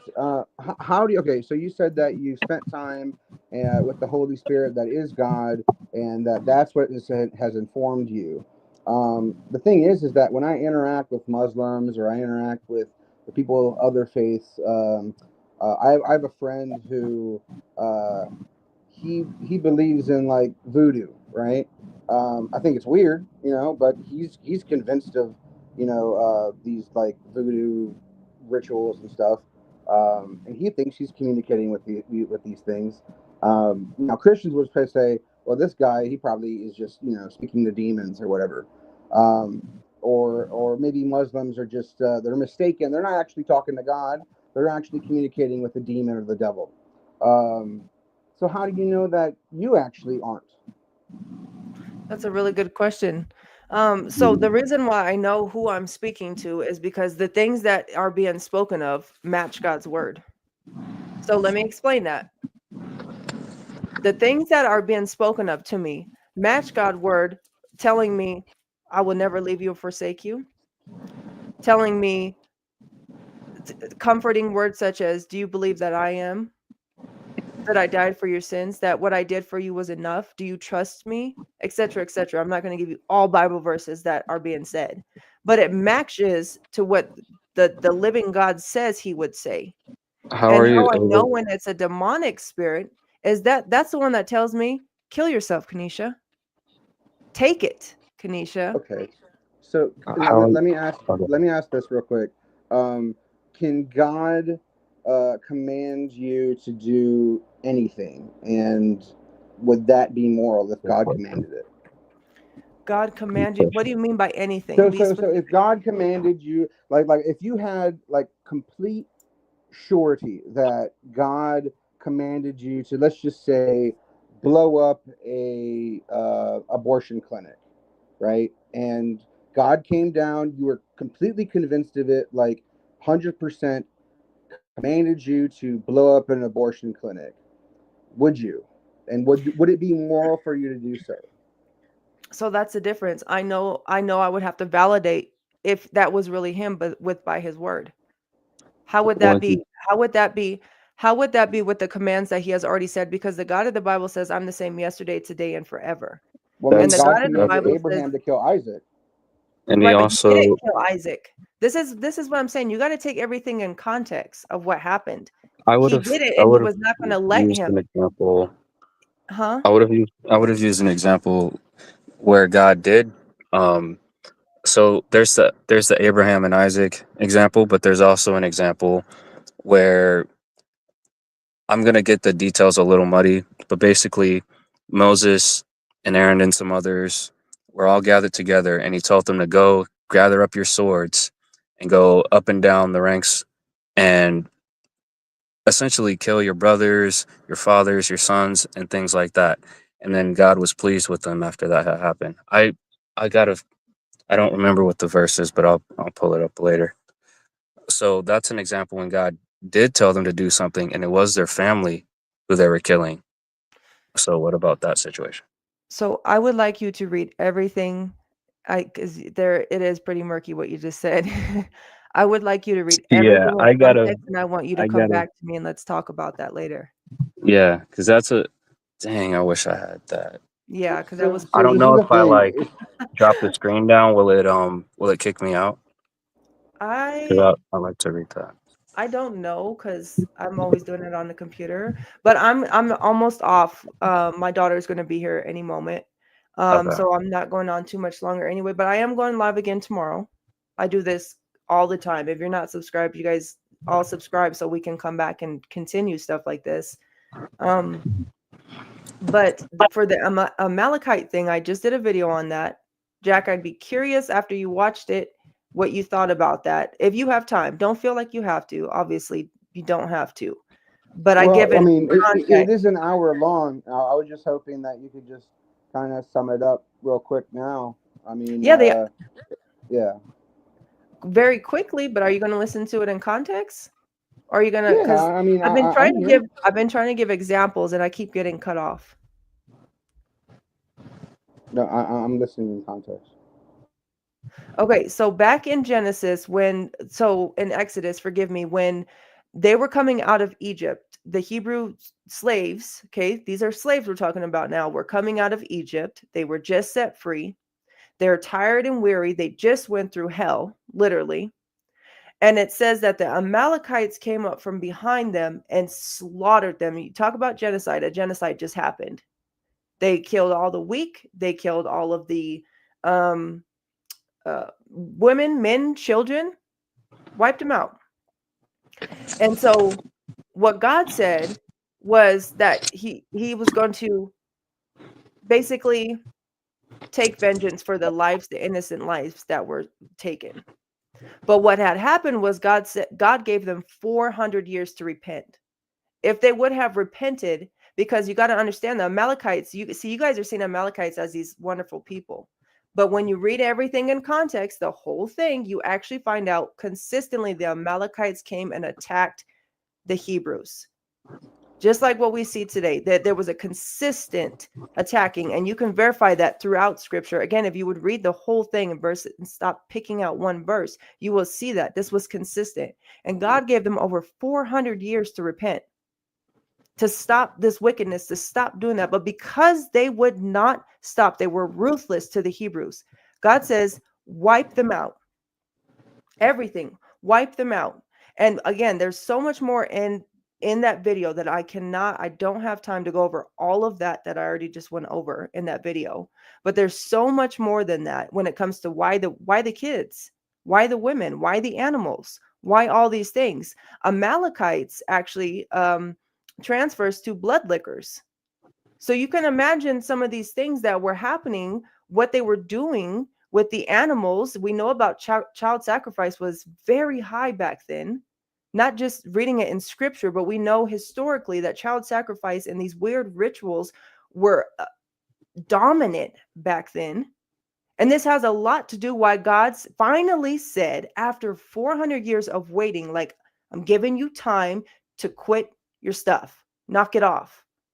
And he finally pronounces judgment. But then all of a sudden now he's not a good God for stopping 400 years plus of continuous ambush and slaughter. So I don't really use the Amalekite example very often. I tend to go with the ones where God's saying, kill everyone, but take the virgin girls to yourself. And we can get on to that. I would love to talk to you more, Truth. But Yeah. I mean, what we're talking about now, because what we've jumped a lot right now. Yeah. Based off of what I just talked about, because this was the thing that was brought up. Does that make God evil? And again, watch my full video in context. You'll see even more in detail. But does that mean anything? That God is saying, I'm tired of seeing you guys. I think we need more context to decide that, because if we look back in history, I'm sure the Amalekites have a version of it from their side. Like there's an ancient Near East history where you're going to get both perspectives. So we're only getting the Israelite perspective of this particular story. Also, I did find that verse from earlier, if you want to check it. Well, we'll cover that. What I want you to do, Truth, is I want you to go through all of it. And when you and I come back to this, when we have another 3.5 hour day, I'm going to watch it for sure. We're going to, we're going to go over that all in context, because it's very dangerous to take one little bit.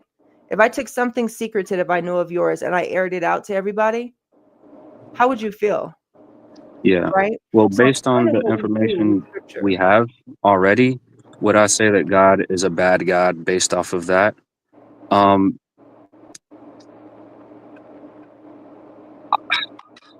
need to know more context. Like, was he punishing their descendants that actually was creating a difficult time for the Israelites, or was he punishing the people who actually were being problematic for the Israelites? Because I've heard different stories of that they weren't actually punishing the people who were oppressing them, but the descendants of the people who oppressed them. So what I do, I can't speak for no other Christian, not you, not an atheist, not anybody watching, but what I do when I read, and I know you guys are newer to my channel, but I go through everything in context. It irks my nerves when even a pastor, if I hear a pastor read one verse and then have a whole hour-long sermon on one verse, drives me nuts. Let's read everything in context so that we get the full picture. Just like if you came up to me and you told somebody one little tiny piece of my life, and yet you claim you knew me. You didn't know me. You knew one sentence thing about me, or that I like purple, and you claim to have known me. You never knew me. Right? And so what I like to do is to get people to know all of God. And before you are okay with I don't care about what happened in church. I don't care about you being raised by mommy and daddy in church. I don't care about any of those things. What do you know now? What decision have you made to sit down by yourself as a grown adult, front to back, and actually study what is being presented to you versus having an emotional base type of, well, I grew up in it. Tossed it out. My experience personally is like almost purely study based. Because when I learned one thing, I got obsessed with it, and I had to like dig deeper and really look into the history and background of everything. So can you answer me this honestly? Sure. Have you read the Bible front to back? I have not finished the whole Bible yet, but I'm working on it. Yeah. I would like to talk to you a lot more, Truth. Just like, we're not sitting down doing Bible studies or anything. I would just like to talk to you more. Just on like a friend type of level. Like, let's do this again. And same thing with Jack. I think you bring out a lot of valid points, Jack. Thanks. I have to go. I'm so sorry, y'all. But my daughter's getting ready to be here. It's all and good. I need to, No problem. That verse, do you want to just let me read it real quick, or do you want to save it till next time? Yeah, no, go ahead. Okay. So that's Exodus 32, 26. Let me start from 25. So Moses saw that the people were running wild, and that Aaron had let them get out of control, and so become a laughingstock to their enemies. So he stood at the entrance to the camp and said, "Whoever is for the Lord, come to me." And all the Levites rallied to him. Then he said, "This is what the Lord, the God of Israel, says. Each man strap a sword to his side, go back and forth through the camp from one end to the other, each killing his brother and friend and neighbor." Then the Levites did as Moses commanded, and that day about 3,000 of the people died. Then Moses said, "You have been set apart to the Lord today, for you were against your own sons and brothers, and he has blessed you this day." Okay, we'll go over that. That's easy. Yeah. All right. I just wanted to say real quick about the Amalekites, and I will watch your video. But when I look at that story, and you said that, like, God's, it was like 400 years of these people not repenting. I still can't justify the infants and toddlers. Like, to me, wouldn't it make more sense to adopt those children as your own? We actually go over that. Or if God, because God's God. God can just wipe people out without having, the Israelites That's kill a them, good right? point. He could have got the angel of death to Why do it. force the Israelites to actively, slaughter these people? Like, doesn't that contribute to, like, what we now know of as, like, post-traumatic stress disorder? Right, and he also gave the commandment not to murder, and then had to murder when he could have just killed them and killed them himself. Go ahead. Right. Go ahead, But bro. anyway, that's pretty much it. Anyway, thank you for having me. I loved your questions. Y'all be sure to come back, because I would like to give you more time for us to go over this stuff. So thank you so much for being on. Again, audience and y'all, if you're not subscribed, subscribe, turn on the bell, because when I go live, it's very random. I don't have set times going live. Let's just be real. So turn on your notification bell and write down your questions as y'all are watching this. Truth, write down all your stuff you want to cover, and let's go through this stuff. That's my thing. That's what this whole channel is about. That's what we do. All right. Nice meeting you guys. Nice meeting you. God bless you. Have a good night. Yep, you too. All right, y'all. So that was wonderful. We had a lot of good peeps on, a lot of good people. So much. There's going to be so much growth in my walk and the people in the chat's walk in life, just by having these conversations. And I encourage you, no matter what side you're on, stop being afraid to always talk to people on the other side, and stop thinking that it has to be an argument. We could look at how, yet again, we did it again, y'all. Another day down with numerous different backgrounds, understandings, beliefs,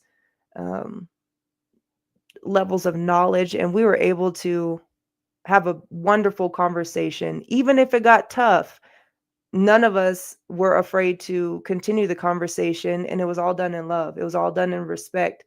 And this is why I love doing what I do. So that being said, God bless you guys. Again, don't forget to give a like, subscribe. I'll catch you later, James. I'm about to go watch your live, bro. About to go watch your live, bro. Bye, y'all.